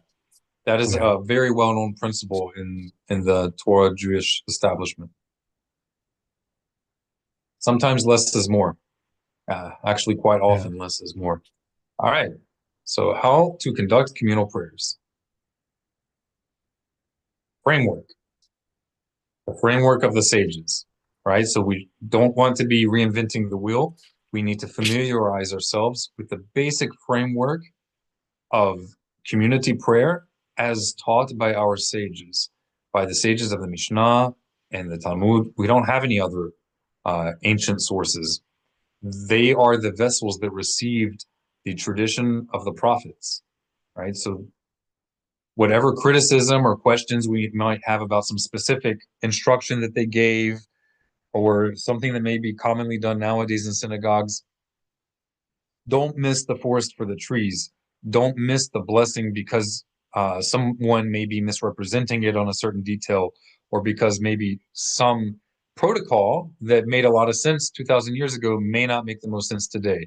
That can occur, but don't throw the baby out with the bathwater, right? As a general rule, we need to strive to conform to the framework established by our sages when possible. So yes, of course, if there are some unusual conditions in your certain circumstance where you're at that perhaps our sages never talked about because it wasn't, they didn't encounter it, then sure, there may be room to do some things differently. But when it's unnecessary to veer from the framework they established, we should not veer from the framework they established. Right? We should try to be as in alignment with the system of the children of the prophets as we can, and not just invent our own religion. If you have a new scenario that is not discussed in the Mishnah or the Talmud, then you're not exactly inventing your own religion. You're living in the reality that you have, And in that case, you should try to apply the principles that you see from the instruction of our sages and try to figure out how could that apply logically to the new situation, reasonably speaking. And that's why we need modern day rabbis, right? It's not that they're infallible or anything like that, but they are aids to help us know how we can apply the principles of the words of our sages to new circumstances, to new scenarios. And you need to decide on your rabbinic leaders who you're going to turn to help you with that kind of a guidance, not just wing it by ourselves. All right, so that's the framework of the sages. This is a pillar for proper prayer in a Jewish community. Meaningful experience. So it should be a priority that the community prayer be meaningful, right? And that includes that it include personal prayer, that not everything be robotic ritual prayer. If we will look in the source text regarding communal prayer in the framework of communal prayer that our sages established, they gave very clear places in communal prayer where they ordered us to engage in personalized prayer. This is one of the most neglected aspects of Torah Judaism, and one that I think that, if is properly restored, will really imbue the people of Israel with greater vigor and to be a greater light to the world. Right? Not just to the non-Jews, but also to Jews. The majority of Jews are they're kind of disenchanted by Torah Judaism. It doesn't speak to them. So we need to have personalized prayer in our communal prayer, where someone can speak from their heart to God with the community as a leader of the community, speaking on things that awaken the people to emotion, that awaken their hearts to the need to return to Torah.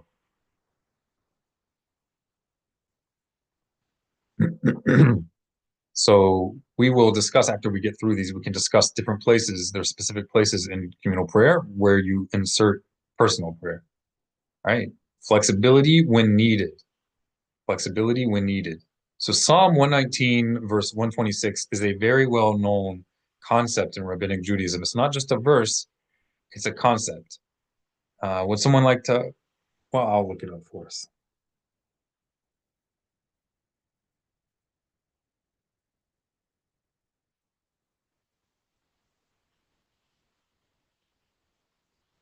All right, so Psalm 119, verse 126 states, Et la'asuf la'dhunoi, eferu torothecha. All right, it is a time to act for the sake of the eternal. It's a time to act for the Lord. Eferu, they have loosened, meaning they're like neglecting, they're loosening fundamental aspects of the Torah. Eferu torothecha, they have loosened your Torah, right? So like the seams that hold together the institution of the people of Israel are coming apart. It's being loosened. So it says, Et la asuf la adonai. So this concept is a concept that says that when we see certain realities around us, that things are being severely neglected, in those circumstances, it is necessary to enact dispensations, maybe not necessarily a change for generations, but at least temporarily, you need to bend back in the opposite direction to get things back in line. And that means that sometimes there's a need to not do things exactly as would be standard protocol, but to do things unorthodoxly sometimes. And I say that in quotes, to do things in an unorthodox manner sometimes in order to get people back to the orthodoxy that you want to be the norm. Can someone give an example of that? What might come to mind? Some pressing example. All right, so I'm going to give a quick example. Maybe you will spur your minds. Let's say mixed seeding, for example, and I'm saying it only as an example. Halakha is pretty clear about the mixing of men and women in frivolous scenarios, right? Mixed drinking and dancing. Our sages were clear about this. It's really only become even a question in modern society in reaction to the norms of Europe, basically of Western culture. So it's not that men and women who are unmarried can't interact with each other, but mixing of sexes with levity, with like social drinking and this sort of behavior, it's contrary to halakha. Our sages even appointed um, scouts. I know it sounds Islamic, sorry to say, but there's precedence for it. They established scouts to scout out during the holidays, the gardens and the orchards, to make sure that there weren't youths, boys and girls, just hanging out and being frivolous with each other in, hidden places. And nowadays it's like a norm. It's like no one even questions it. But it's not, and there is no Torah prohibition against uh, the sexes intermingling in an atmosphere of respect, right? And it's hard to make a case for that. However, during prayer, when you would be bowing down in certain postures that are not uh, conducive to pure thoughts, if you are in a normal population, right? What I mean is if you have healthy men, mentally or hormonally healthy men with healthy women, and you're bowing before God in prayer, you do not want a healthy married man behind the wife of his neighbor, the healthy wife of his neighbor. You get what I'm saying? So separation of the sexes during prayer is just a common sense thing. And some people point out that it's not emphasized at length in the Talmud. I mean, there are references to it, but it's not emphasized at length, and you don't find archaeological evidence of it in some of the oldest synagogues. But there's a reason for that. And if we read enough of ancient Jewish literature, we find out the reason. That reason is not comfortable. The reason is that it was a common thing that women would not even come to the synagogue. So you're not going to have a woman's section if there aren't even women in the synagogue. And you see this in the temple. In the temple in Jerusalem, there would be a women's section, but it wasn't permanent. It wasn't permanent because women weren't always going there. It was for special occasions that women were going there. So, of course, nowadays, this is an example of Asuf La'Adonai. Of course, nowadays, women, thank God, are not slaves to grinding corn from scratch and making bread from scratch, right? Thank God. Women's time is much more liberated, and that means that they can be more liberated, right? It means that they can learn more, thank God. What a lot of people perceive in Jewish history and just history in general as misogyny and patriarchy in some negative sense was really just people living in the reality that they lived in. That was just the reality. You didn't have superstores and supermarkets where you could just go buy bread pre-made. Often they wouldn't even have flour that a woman could just start making bread with. The woman would even have to grind the bread, and you needed social order for the sake of progress. We wouldn't even have gotten to the modern era without that horrible patriarchy. But once we get to a certain place, we do need to adjust, right? The obligation of Torah study wasn't on the woman, so we did not need to prioritize Torah study for someone who doesn't have the same obligation as a man. But now that a woman's time is freed up more, we would be foolish to say that, yeah, a woman's not technically obligated like a man in Torah study, so she should just sit and watch soap operas all day. Of course not. Of course not. Right? Nothing against soap operas, right?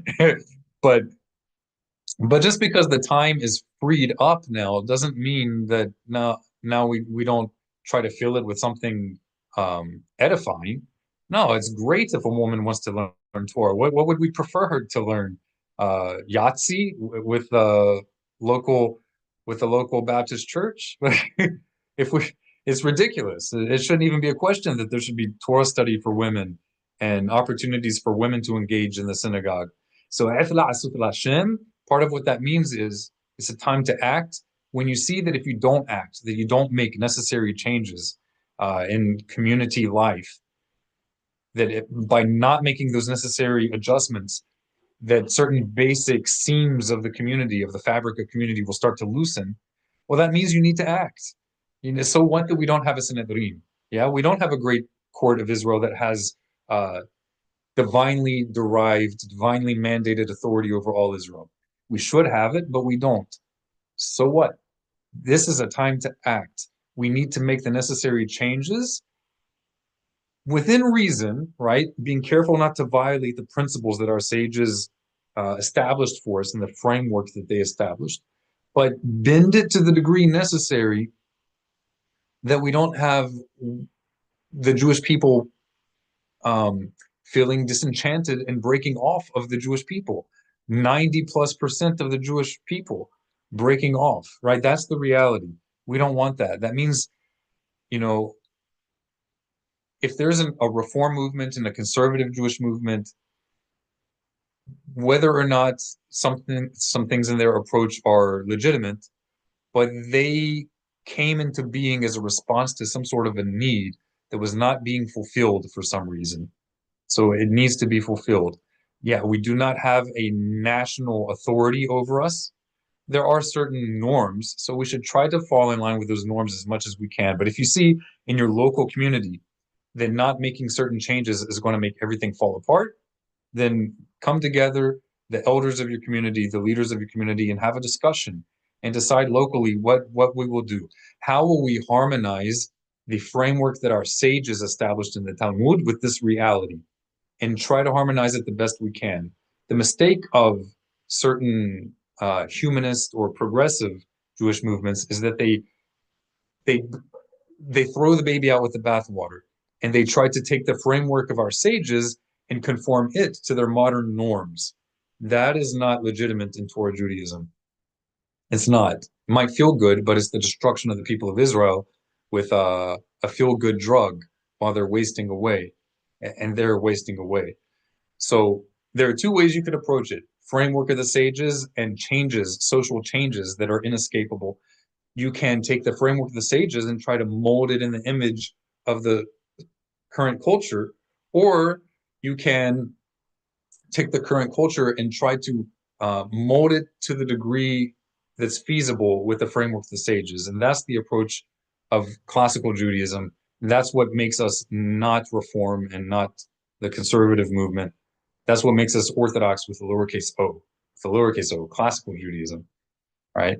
So when it's impossible to have the framework perfectly fitting with the current situation, then you adjust the framework as minimally as you can and according to the guidelines and principles that we learned from the words of our sages, and not just throw it away and say, oh, because it happens to not work, we just won't worry about it. So an example of that is mixed seating. If in your community, you know that if you put up a 10-foot tall wall and you won't see the women won't see the men, if you know that nobody's going to come, then what great thing have you done? What great thing have you done with building a community if you've built the standard so high that nobody can relate to it? So you need to lower that wall. I'm not saying that you should have women bowing down with their rear ends up in the face of another guy, because we should be praying in a proper way if we can. So I'm not saying that, but what I am saying is, don't make it look too is the word draconian? Draconian, yeah. Draconian? I can't speak. Me English. Draconian. Yeah. Yeah, I'm familiar with kind of more of a solid wall, maybe up 3 feet, and then there was like more of a lattice for another That's more foot common. or two. Yes. Where you can know there's women over there, but if they're bowing, you don't see anything. Correct. And you also don't want it. These are things that are not black and white, in the words of our sages, are within the purview of the local community. But it is proper that a local community will find the greatest scholars they can that they can confide in for their guidance, right? And those scholars, they're not God forbid, right? They're not infallible. You can ask questions. You don't have to blindly follow them, but you do need to hear their word and their instruction and be intellectually honest in how you apply it. So if you know that in your community, most of the women there are married women, perhaps older women, and there's not a lot of flirtation going on through the lattice, then maybe you don't have to worry. But if you know that there starts to be a lot of younger women and you see flirtation going on through the lattice of like eye contact unnecessarily and distractions, gigglings, then maybe you want to make that little lattice up a little bit higher, or maybe just in a certain section, right? You could devote a section where younger women are in a certain section, and there it's a little bit higher, right? So it doesn't have to be that the whole of femininity suffers because of the hormones of a few younger girls. So Logical. there's room to play around with or to adjust according to your needs, right? You don't Yeah. feel stuck in a box. All right. So let's say that there are people who have already started community. They are meeting together. They are meeting in homes. And let's just say, they're looking at following the sages, but they have mixed seating and have, for years. Yes. What is how would you suggest they start repairing the A leniency? breach. Yeah. Right. So typically it's not wise to try to impose on a group of people a drastic change all at once. It's usually not wise. Sometimes it's necessary, but it's usually not wise. So I would suggest that they start off with the people in the front. So you could have, let's say, men are here, women are here, or I'm sorry, let's say they're all mixed, right? So you have a general congregation, but then at least in the first row, you have a separation, right? And not necessarily a wall, but just that the men are on one side and the women on the other, at least in the first row. And then as you Especially grow, like the leaders and say those that are more faithful to and the correct. leadership, if they start doing it by example, and you're saying leave those in the back row alone, Don't make a big they'll fuss yeah, about yeah. on everyone.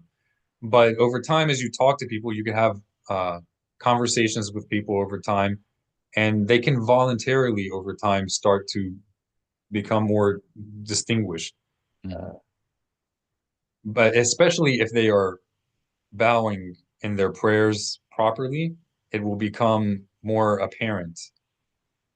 And that doesn't even require bowing onto your knees. If you're bowing in a standing position, it's not proper for a woman to be bowing even in a standing position in front of a guy. Like, I don't understand how it's even a question, other than if people aren't bowing. And that is often the case in a lot of congregations. Their bow in the prayer is nothing more than this. That's it. But that's not the halakha. We're supposed to bow. Bend the knee and bow So down. you could also, along with this, start teaching them how we're supposed to pray. That when the Talmud teaches regarding the places that you bow in the Amidah, in the standing prayer, it teaches it quoting the biblical passages of how Daniel prayed and quoting how King Solomon prayed. If we look at those passages, it is clear as day what they meant. It's clear as day. It says regarding Rabbi Akiva that when he would pray, that they would see him in one part of a room, and when they would leave and they'd come back, they'd see him in the other part of the room. He didn't end up on the other part of the room by standing in one position, just going like this with his head, right? His head is not like a fin underwater that's pushing him forward. He ended up on the other side of the room because he was bowing down onto the ground, right? So a lot of these things make more sense when you start thinking of how we were conducting Jewish prayers historically, and you look at that from a historical perspective. Do we have any questions? Let's open up the floor a little bit because I know I've gone on and on. Any questions about this? We just spoke about at la'asut lashem. It is a time to act for God. Sometimes you need to make adjustments. There is a question on the Facebook chat. Why do some people daven? Please ask them what they mean by daven, because That's what I was thinking. the normal usage of the word daven just means to pray. Right. So I don't think that's what they're asking. I can't Yeah. imagine they're asking what I'm guessing it's kind of the he might be the shuckling. They call that yeah, in Yiddish they're shuckling. doing this during the prayers. Yeah, Or maybe so that's just what, to be clear, so that we're using the right terms, when you do like this action, right? This is not called daven. This is called shuckling. People often shuckle. They do this while they daven, right? Mhm. While they pray. Daven is a Yiddish word for praying, right? But praying, davening, doesn't mean that you're doing this, right? So even the people who do this, if they're not doing this, if they're not shuckling, that doesn't mean they're not davening. So they are two words, separate words. They're related, but they're distinct. So why do they shuckle? I love this question. And the answer to it, all right, and there's like a mystical answer. The typical Kabbalistic answer is that because the soul of a Jew is like a flame on the candle of God.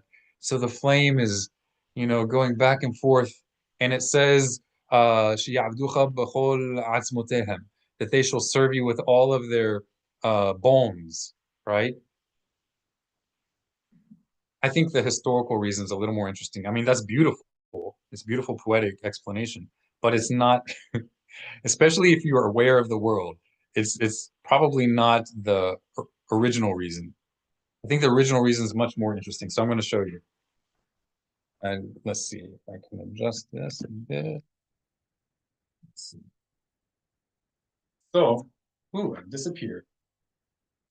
If you point it upwards so it has to see your face. It helps. Yeah, well, if my face is there down. you go.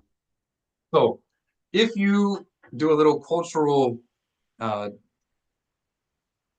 tour on YouTube, it won't take you long to find that all over the Middle East, in Islamic countries, you will regularly find Muslims doing the same thing. You'll find Muslims doing this also. And when they're sitting down and studying, it's indistinguishable. If you go to a Jewish school, you see little kids sitting in their chairs going like this. They do it when they're in their chairs studying, not just when they're praying. They do it when they're studying. You look online of a midrasa. So a house of study in Hebrew is bet midrash, midrash. In Arabic, it's midrasa, same root word, right? If you see them in a midrasa, all the little kids studying, they're doing the same thing that little Jewish kids are doing. Why is that?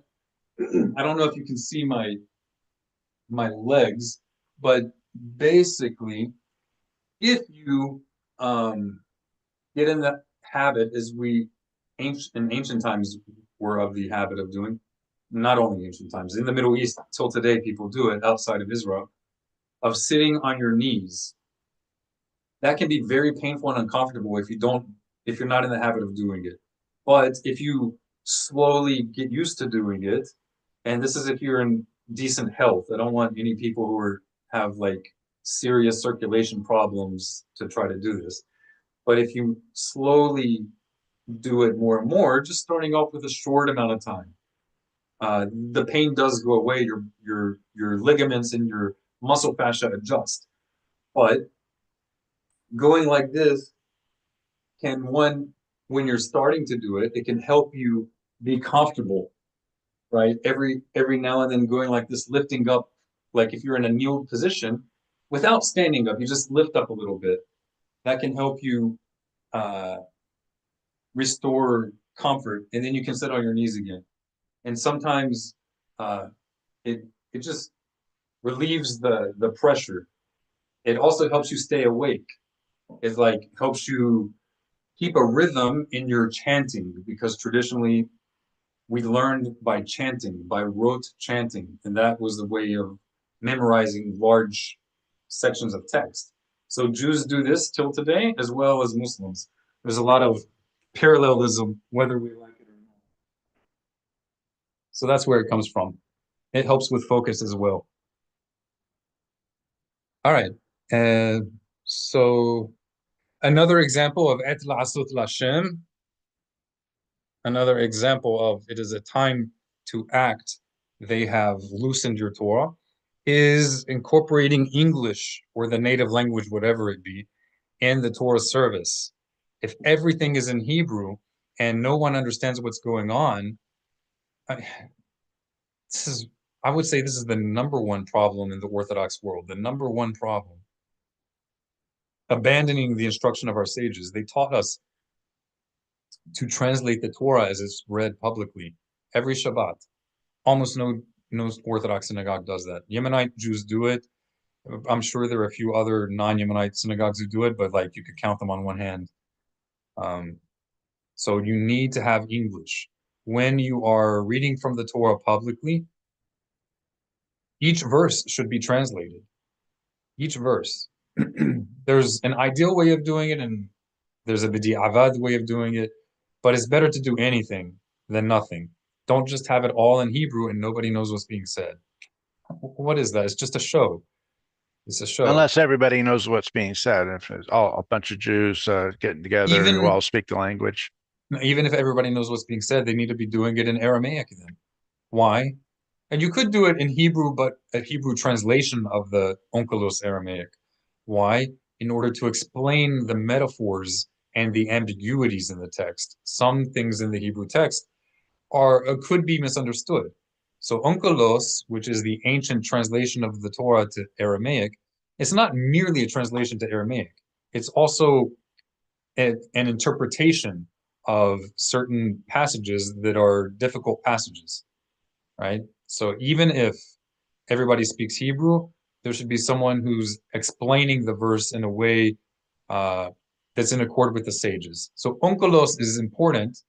Onkelos' Aramaic translation of the Torah is important because he constitutes, or the translation is named after him, after the convert who did. And by the way, he was a convert. He's important because he is the only authorized translation of the Torah that we have. We have other traditional translations like Yonatan, but only Onkelos did the sages make halachot, make laws regarding it being read publicly, or recited publicly, rather. So even if everybody knows Hebrew, they should be doing Onkelos, even if they're just translating Onkelos, to give insights into the text. Right? It's not supposed to be a mindless reading of the text and nobody knows what's going on. That's a huge thing, huge problem, and we need to fix it. It's not a big deal to fix it. All right.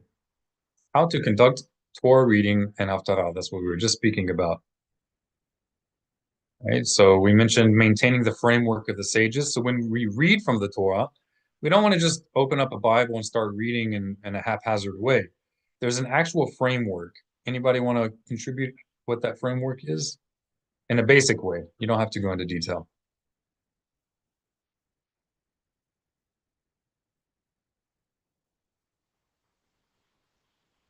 If you're on mute, make sure you're... Are you talking about like the 7 aliyahs that you have? Yes, exactly. That's right. Okay. Yes. So go ahead, explain for us what do you mean by aliyah? What's an aliyah? Aliyah is basically, means, rising or lifting up, or It means going up, ascending. Going up, ascending. And what does it refer to?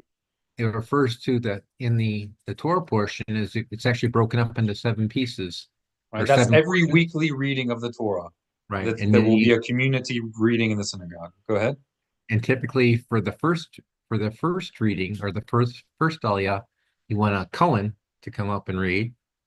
Okay. Right. And then the second aliyah would be a Levite. That's right. And then after that would be any Israelite. That's right. That's right. A person should not be reading from the text of the Torah if they are not an Israelite, if they're not a member of the people of Israel, right? There are other things that a righteous non-Jew could do in the synagogue to contribute, but they should not be presented as a representative of the Torah to the world if they are not of the people of Israel, right? That's one of the distinctions between being an Israelite and being a non-Israelite. God does not force non-Israelites to become Israelites. You don't have to be Jewish, but you need to understand that if you have not embraced the entire Torah, you shouldn't be acting as a public representative of the Torah. Right? You can do your own study with your own family, but you're not a public representative of the Torah unless you've embraced the entire Torah. And if you've embraced the entire Torah, then you're basically a Jew in waiting. You need to be revealed to the community, and we do that through a formal act of immigration, what people usually call conversion. Not a perfect translation, but that's what people say in English. But it's a specific act. So there's a point in time where we say, from a legal standpoint, because we're a nation, we're not just an amorphous, abstract spiritual entity, but we're a actual nation, which is a spiritual nation. But a spiritual nation that's an actual nation, not an abstract, figurative nation, right? So because we're an actual nation, there needs to be a specific point in time that we say, okay, from this point on, we relate to you within the legal framework of the nation of Israel, right? So we are a nation, not just a religion. It's important for people to understand. So until a person has formally joined the people of Israel, they should not be publicly reading from the Torah. If you're in a community where you have fully embraced the Torah, but you have not yet formally joined the people of Israel, and you are the one forming the community, then do what you can. Disregard what I'm saying. When I say someone shouldn't read from a Torah, if they're not an Israelite, I'm talking about in a normative community. If you are building a community from scratch and there's not a Beit Din there to formally bring you into the legal realm of the people of Israel, you do what you can, the best you can. And once you have at least 3 people who have joined the people of Israel in your community and they embrace the Torah, then you need to start holding by this. Then when you have 10 people in your community, then you have 3 who can do the conversion process of whoever has embraced Torah. You don't want to just leave them there having embraced Torah, but not having formally joined the people of Israel. It's our duty to bring in the people who have embraced us. If they have made our God their God, they have embraced the Torah so that our Torah is their Torah, then we need to embrace them as our brother. That's who they are. In the words of the Rambam at the beginning of the 13 principles of the faith, he says, whoever eschews, whoever rejects these principles has rejected his place among the people of Israel. And whoever embraces them, he is Israel. That's the words of Maimonides in his commentary on Hagigah, I believe. So let Wait, us go well, ahead. you covered the order, and a Cohen would always be given the honor without there being a Cohen Yeah, present. Levite and then any yes, Israelite. correct. What probably should not happen is that a capable Cohen is sitting there in the group while a Levite goes first, That or should not anybody happen. else. That's a violation of halacha. They're That's a offered, at violation. the very least, they're offered that opportunity. Maybe they Correct. can't. Correct. If for whatever reason, I mean, you don't have to do like an inquisition, God forbid. If they say no, then of course the next person goes up. Another very important, very, very, very important, super neglected in the Jewish world is that the Aliyah that was it Dan or Robert who mentioned? No, it's Emmanuel, right? Emmanuel mentioned. So the basic framework of public reading of the Torah is the 7 aliyot, the 7 ascensions up to the Torah. So in popular practice nowadays, 7 people go up, not all at once. They take turns for each of the 7 readings of the Torah. But all they do is they go up, they say the blessing, the coronate God as king, and then they just stand there. And then there's like one person appointed to read everything. That's not what our sages taught. That's not what you will find in the words of the Mishnah and the Talmud. You don't find it in Mishnah Torah. It's not in the Shulchan Aruch. That's not what we're supposed to do. The person who goes up and says the blessing is supposed to be the person who reads the text from the Torah. If nobody's able to read a text, well, then we have bigger problems, And I know that's the reality. The reality is that this is a problem. So what do you do? How do you do it? People need guidance. This is where we get to the issue of how you're going to be reading the Torah on Shabbat. There are two main cycles. They're both legitimate, but they are not both practical in all situations. The mainstream practice in the Orthodox world is the annual cycle. They read through the entire Torah once a year. The older, the more historical, they're both historical, but this is more historical, is the triennial. So they would read through the Torah once every 3 to 3.5 years. And what practical consequence of this is that the annual reading makes the Torah readings much longer, much, much longer, which makes it much more difficult for the average person to prepare for it. It also means that it's more difficult for people to just read it even privately. It takes a lot more time because you're not just reading it once. We're supposed to read it twice in Hebrew and once in Aramaic. Don't freak out if you can't read Aramaic. I'm only talking about the ideals. So these should be goals. The other historical practice, older practice, is the triennial practice. And because it's read through the entire Torah once every 3 to 3.5 years, that means that the sections of each weekly Torah reading is a lot shorter. It's much more feasible. And even shorter is allowed. Our sages permitted that a person who goes up to read is only technically obligated to read just 3 verses. Any person who goes up to read from the Torah can devote enough time in a week to feel comfortable to read just 3 verses, right? You can practice with a transliteration. And if you do that, trust me, if you've done this for just 1 year, your confidence and ability to read through the text of the Torah will exponentially grow. It will advance in leaps and bounds. It's also much easier to learn Hebrew when you do it in much more bite-sized segments than a massive aliyah of the regular annual cycle. So this is a whole nother video unto itself, but it's very relevant to the question. So this is just with regard to the basic framework of public Torah reading. There are a little more details, but that's the gist of it. All right. Well, before we continue, does anyone else have any questions about the Torah reading or the reading of the Haftarah?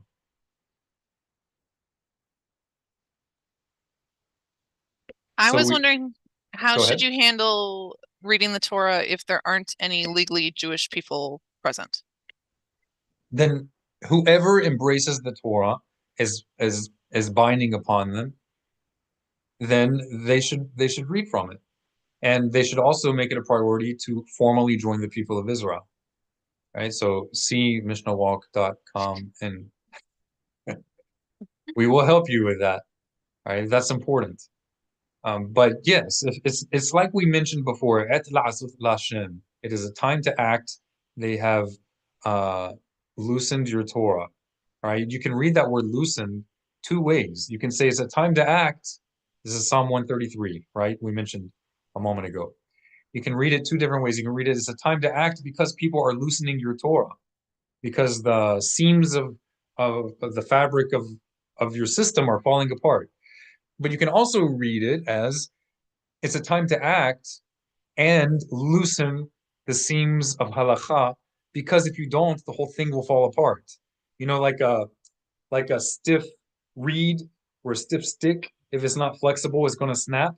Sometimes you need to make a little crack so that it can bend, because if you don't allow a little crack in the stick, right? If you don't allow a little crack to manifest, then it's going to completely snap. Right? So that's 2 ways of reading that verse. I'm looking at the comments here. All right. So there's absolutely no problem with people who have not officially joined the people of Israel to read from the Torah. You do the best you can, and you formally join the people of Israel as quickly as you can. Once you have 3 males, 13 years or older, who embrace the Torah and they're not openly violating it, then they can start overseeing conversions, quote unquote conversions, joining unto the people, immigration, acts of immigration, and build their community. Right? You only need 3 people locally, 3 males locally, who are 13 years or older, in order to start becoming, in order to get the ball rolling, to make the domino effect happen and grow your community.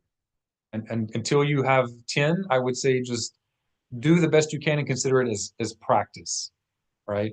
There's more than one way to do that. I would say it's best to say Baruch Atah and then say Melech HaOlam. Baruch Atah, most worthy are you, O King of all existence. And then once you have a proper community, you can start saying Baruch Atah Adonai, Eloheinu Melech HaOlam. But before you have the community, you can just say Baruch Atah Melech HaOlam, right? Before you have the community, you can say, most worthy are you, King of all existence, instead of saying, most worthy are you, O eternal our God, King of all existence. When you say our God, it's implying that you have the community there, our God. Make any sense? Yeah, can you explain why 10 and not 3 needs to be there, or Yes, even 1? because of some verses that say, there's some passages in Psalms and elsewhere that say that God is sanctified in the congregation of the holy. And the congregation is, by our sages, defined as at least 10 people. 10 males specifically, 13 and older. It could be that it may also work for women, but that would need to be of the same type. The obligations need to be the same. And men and women do not have the same obligations, right? We should be tolerant of people and of differences, but there are differences. Like this idea that of absolute egalitarianism is absolutely against the Torah. The Torah is about distinction. If you want to blur all distinction, stop claiming that you represent the Torah. What do we say in Havdalah? We begin the class. We make a distinction between the people of Israel and the nations. There are differences between male and female. There are differences in obligations. This is not a free-for-all. Like, if you don't like Torah, then don't claim to represent it. Don't take the Torah, which you don't like, and then mold it into your own image. It's one thing to do that.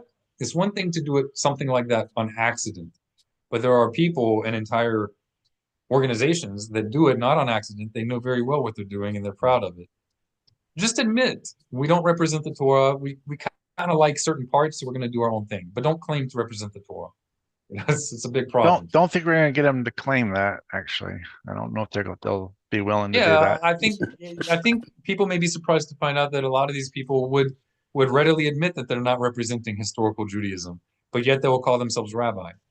Right. How about you stop calling yourself rabbi? Especially if you're a woman, it's a masculine word. At least modify it. It's So you mentioned 10 men. Can you have 9 men and a Torah scroll? Does a Torah scroll count? Because I've heard that.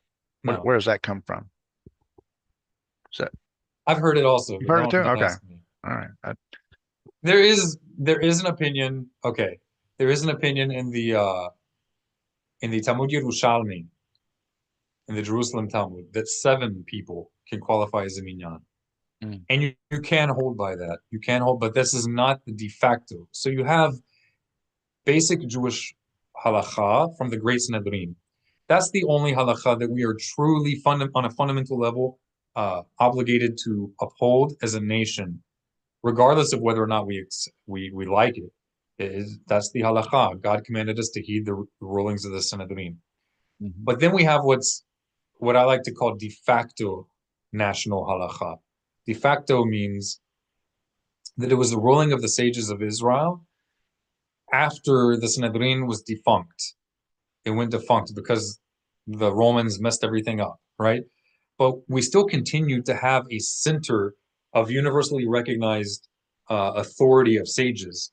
We continue to have a court of sages for some generations after the Sanhedrin was exiled from the temple. So yes, it lost a level of authority, but because practically speaking, the Jewish world still recognized them as the sages of Israel, so everybody continued to accept their rulings for some generations. and that includes the sages of the Babylonian Talmud. So technically speaking, they don't have absolute authority over all the people of Israel, but practically speaking, i.e. de facto, their rulings became national law. You understand that difference? I think that's kind of a fine difference that maybe people Yeah, don't grasp. everyone's following it, but they understand it's not from the great court, but we're going to take it upon ourselves. Most people don't understand that, but that's what it is. Okay. That's what. So we're getting short on time, so I don't know if this is a two-parter or if No, you're going to be able to wrap this it is up. good enough. All right. Well, let me see something. And I think Emmanuel was going to ask a question. Let me get through these next two things, and then we can leave the floor open for any kind of questions. So the daily prayer service and the weekly Torah readings are a foundation of building your community, because the community is based on the principles of Torah. So you need to be learning Torah as a community. And those public readings and public prayers are the way to make sure that everyone in the community is being exposed to those teachings and understanding it. So that means there needs to be translation. Following that, we have the importance of celebrations, smichot, and this constitutes things like weddings, engagement celebrations, brit milah, circumcision celebrations, Sheva Barochot, that's 7 days of celebration after newlyweds who are married for the first time. So these are things that constantly strengthen the bonds of a community, helps your children meet the children of like-minded people so that your children will marry people of like mind, right? And it fills your life with joy. There, in a healthy Jewish community, there are frequently celebrations. It is not a religion. Torah is not a religion or a nation for hermits. I know some people don't feel like a people person, but God calls us to come out of our comfort zone. He wants us to come out of our comfort zone. You don't have to do it all the time, but there should be some frequency of human interaction. Right? And be fruitful and multiply. So this is both true in a marital sense, but it's also true and for all humanity, that if our communities are not growing at all and we're not replicating, then something has stagnated. That's a problem, and we have to find the solutions and be fruitful and multiply, right? Our sages said that a person who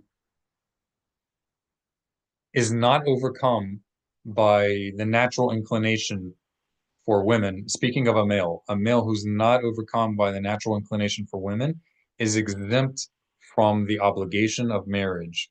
All the more so, and these are my words, but it's most rabbis agree with this. All the more so, someone who not only is not overcome by the natural inclination for women, but completely lacks it altogether. Such people exist.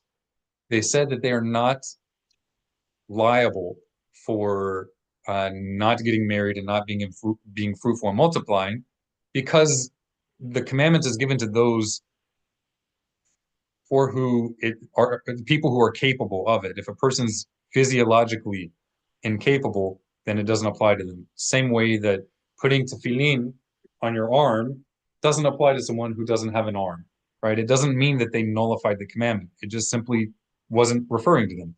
However, they stated that such people, whether they entirely lack that inclination or whether it simply doesn't overcome them, so it's not an internal pressure upon them. It says that those people are exempt if they are engrossed in Torah. So they should be engrossed in Torah, and that their students will be like their children. So we fulfill that commandment as a nation, both physically with physical progeny, but also with the values of Torah, regardless of whether you're married or not. All right, so floor is open. Any questions?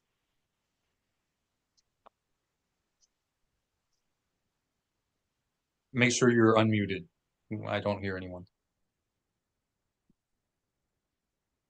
I think you said Emmanuel had a question, or Dan and Martina?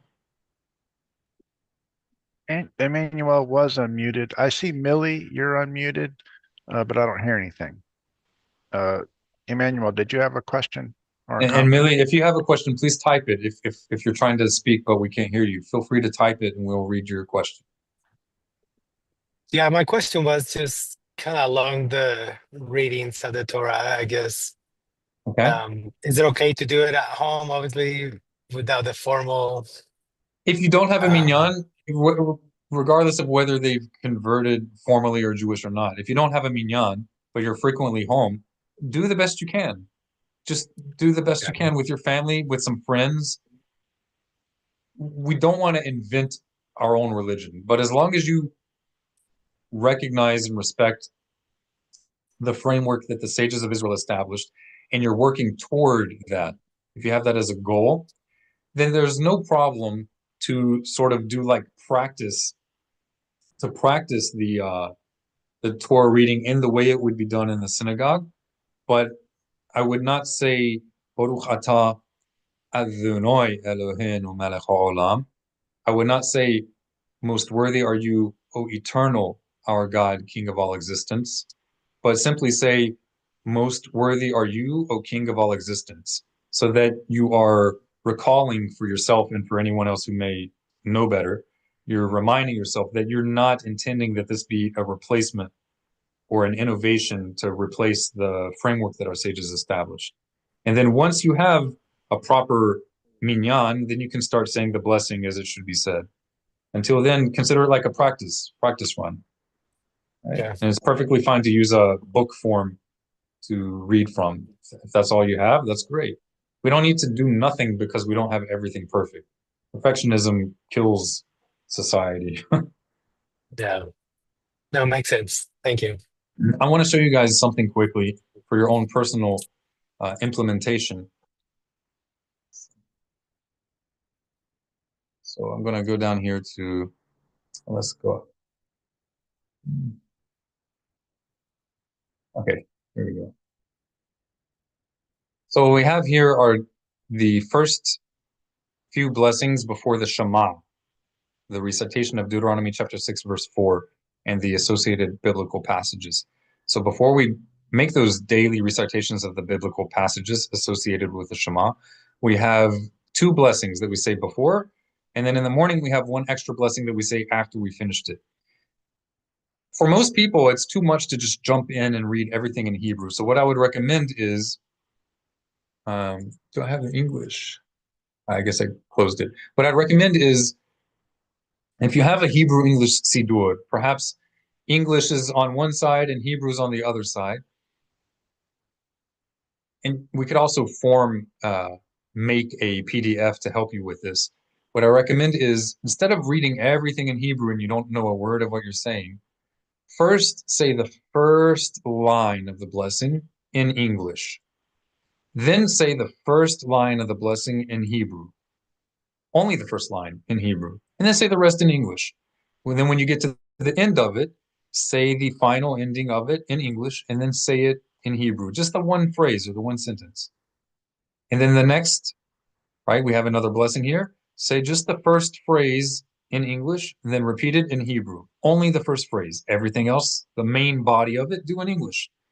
Then when you're going to conclude it, say it in English and then say it in Hebrew. Just the short phrases. That way you can slowly build up your Hebrew vocabulary and your confidence of reading it. Once you get comfortable just reading the headings of each blessing or of each biblical passage, right? So you could say, for example, and you should love the Lord your God with all your heart and with all your soul and with all your resources. Then repeat it, say it in Hebrew.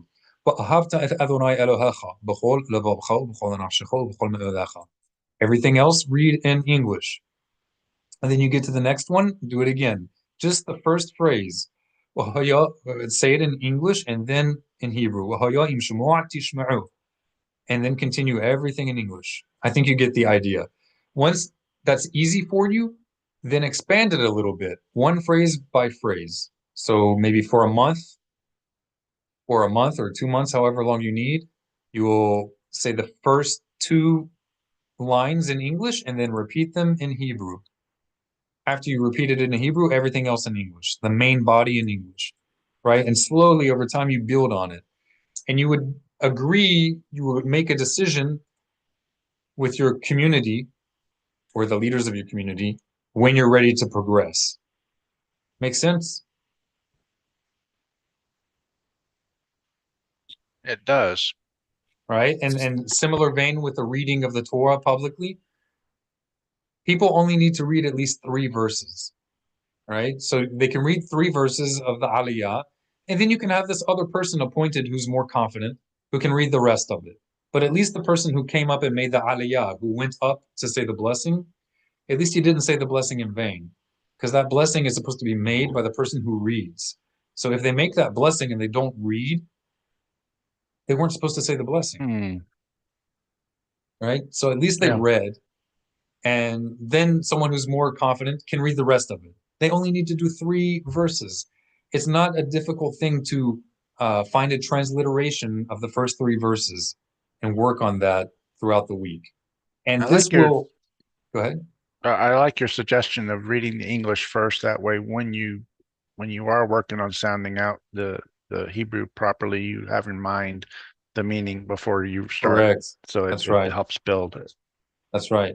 So ideally, with the reading of the Torah publicly, you do the Hebrew first and then the Aramaic. But for a growing community, you can do differently, right? Over time, you can get to that point. But there's more than one way to skin a cat, right? There's more than one way. You can find what's best. I'm just giving you general ideas. Not kosher. Not Come on. kosher.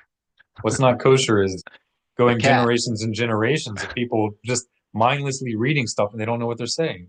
If you do what I'm telling you, within a year, the general knowledge of Hebrew in your little communities will grow exponentially. Within a few years, you'll be able to read more than just 3 verses. It won't be a big deal. Sababa? Main. All right. Does anyone have any question about anything regarding building a community or any question regarding Torah? It goes without saying that eventually you will have slaughterers to make kosher meat. You will have people writing tefillin and mezuzot, scribes. You don't need to wait for perfection to do this stuff. You can be practicing yesterday, right? That's good. If you don't feel confident slaughtering an animal, you can learn the laws of slaughter. You can find a friend who you've brought to Torah or is hopefully already interested in Torah. After they convert, you can help teach them the laws of slaughter. But you can find someone who is not as sensitive to those things as you are, like myself. I can find someone here who I can instruct in the laws of slaughter and make sure they're doing it right. You know? And when they're really ready to start doing it, I can invite a friend from Israel. I have several friends who are shohatim, professional shohatim, and I can have them do a number of slaughterings in front of them, and then they'll be formally certified to slaughter for anyone. Right? There's where there's a will, there's a way, and there is a way. Right? The Torah is not too difficult. If you're being presented a Torah that only millionaires or an inner elite are able to fulfill, you're not being presented authentic Torah. Right? It's a diluted Torah, diluted with clickism. Right? The Torah wasn't given to just be a little country club. All right, I don't see any questions in the chat. Me either. So we'll go ahead and wrap it up. Going once, going twice. Any question about anything? We got our shuckle handled and shuckle handled. Yes, ma'am. I may be opening a can of worms here, but how do you go about finding people that are interested in joining your community? How do you go about doing what? I missed the first part. How do you go about finding people who are actually interested in learning about Judaism and joining your community? Well, this is where the internet is extremely useful. Local Facebook groups, you can advertise on local Facebook groups. You can, if you have the ability, and it doesn't take too much if you're in a smaller town, to rent a room or a building just for once a week, 1 day a week. A lot of local libraries have large conference rooms for just like $15 to $20. That's the way it is where I'm at. $15, $20. And there's like They told me 15 library branches here for $15 for a medium-sized room and $20 for a large room with a projector and a kitchen. Come on. There are ways to do it. And if you do it regularly, you can set up a Google Map location, mark a location in the middle of a street or something, because you don't want to put it right on the library. So you'll put it right next to the street and then insert the phone number and the contact information, and people will find it. If they search for synagogue, they'll find you. Also Craigslist, but I recommend meeting these people, not giving Yeah. a location for your safety. Seriously. I was going to mention that as well. This is not the time to be No, putting out a no, big you don't want to target. be don't want to be naive. And you make cards that you wear tzitzit, and women can also wear tzitzit. They're not obligated in it. Should not wear male garments, but a woman can wear on a female type garment tzitzit. That will spark questions. When people ask questions, you give them a card. You can wear a t-shirt that says, "Ask me about the Jews." You're going to get questions. Where there's a will, there's a way. We can do it. Habibis, we're wrapping it up. We're going to go to our closing prayer. Please feel free to write your questions or comments on the Mishnah Walk Facebook group, WhatsApp group, or Telegram.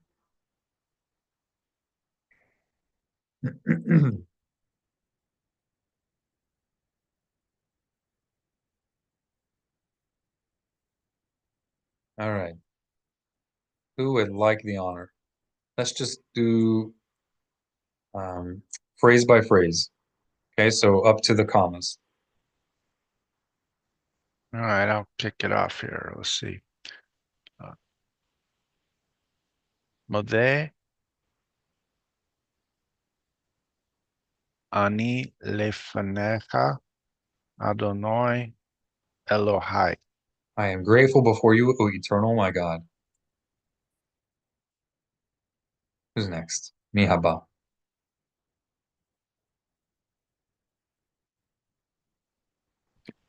Sheshamat, All right, so she sam ta. She sam ta. Shesamta, Hech, Hel, Ki, Good. Helqi. Very good. She sam ta helqi. Miyom, Miyom, No M. Miyosh. Sorry. Miyosh. Miyosh, Va, Ve, Ve. Ve. Right? The two dots is an E sound. Ve. Miyosh ve. Beit, Mi, Mid, Rash, Hamidrash, Good. Bet hamidrash. All right. She sam ta helqi miyosh ve bet hamidrash. So I am grateful before you, O eternal my God, that you have placed my portion among those who dwell in the house of study. Mi haba. Who is next? Mi haba. Ani haba. Kol hakavod. Velo samta relki mi yoshve granot Break it into parts. Ke, ra, ke kanot. No, is a ke, resh yeah, ke, ra, kera ot. keranot, keranot. Oh, keranot. I messed that completely up. It's Yes, okay, but you did keranot. excellently. I can tell you guys are progressing. This is working out. It's very good. I can tell you're progressing. Thank you. All right, mi haba. All right, so, and I am grateful before you that you have not placed my portion among those who sit around idly, not knowing what to do with their lives. Mi haba. Yani meshkim All right, if moshkim there, yes, the line is a for everyone to know. Mashkim. moshkim bechem All right, this should be completely relaxed throat, no Oh. friction in your mouth. bechem Wehem, wehem. meshkimim Excellent. All right, let's do it again. She'ani mashkim wehem mashkimim. One more time. Go ahead. Gene, Mishkim, Bochem, Mishkimim, All right. Mishkimim. Mi haba. For I get up early and they get up early. Mi haba. Who's next? אני הבא. Kol hakavod. אני, אני, mish, All right. The line is always an ah. Mash. mash.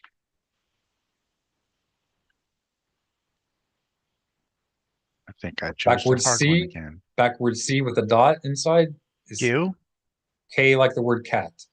Think of it like a backward C. Mashkim. mashkim, le, zosh. D is in dog. Yeah, is that like a soft one though? Le, Oh, you want to led, do proper Hebrew? In proper Hebrew, this would be like a TH like a, in the word they or them. Dalid, the letter Dalid, which is the name of this letter. mhm. When it has a dot, when it has a dot in the middle of it, it makes a D like in the word dog. When there is no dot in classical ancient Hebrew, when there is no dot, it makes a TH like in the word they or them. It's a voiced TH sound. Lev, var, Viv, varai, viv, viv, leave, THEEV, viv. leave, Le div let, or le viv, le viv. leviv, That's it. rai, re, Re. Let's do it again. Le vivre. levivre. Got it. You want to roll that R if you can. Toro, Torah, Torah, Torah, Torah. Wahem, Mish, Mash. Kanim, Right? The Mashkanim, line is always an ah sound. Mash. Mashkanim, Led, Lead. The dot is always an e. Lead, lead. Lid, Raim, Varim. Right? Good. Lead varim. Be, Tor- Tet. Letter tet. Bid, Te, te, te, pete. Be, Bete, Li, Yis, Lim, lim. Right, you got it. So anytime the letter yud has no vowel above it or below it, if there's no vowel above or below the letter yud, that means that this letter yud is simply symbolizing the same exact utterance of a vowel as the symbol that's underneath the previous letter. It's just symbolizing the same vowel. So if you already acted upon the sound of the vowel under the previous letter, previous to yud, that means you don't need to pronounce the yud. You already did, right? The yud really just symbolizes this symbol under the previous letter. so it'd be Lim, That's Bet, right. That's right. Betelim, Betelim, Yud only makes a Y consonant, Y sound, if there's a vowel above or below it. If there's no vowel above or below it, it's just symbolizing a vowel sound and not a Y sound. Sababa? Ken, Sababa. All right. אני משכים לדברי תורה והם משכימים לדבורים בטלים. I get up early into words of Torah and they get up early into empty matters. Mi haba. אני צמא אני בכם, עמל. אני עמל בכם עמלים. Beautiful. I work hard. I toil. And they also toil. They work hard. You want to continue? You can continue. I can, sorry. אני עמל המקבל, Yeah, always assume the shava is silent unless you know for sure. So okay. קבל, שכר, בכם, Wahem, make And sure then- you relax your throat, no friction with hey. Okay. Behem. Amelim. Be. Let's see. Be'en. En. Be'en. Mekabelim. Sacher. Sacher.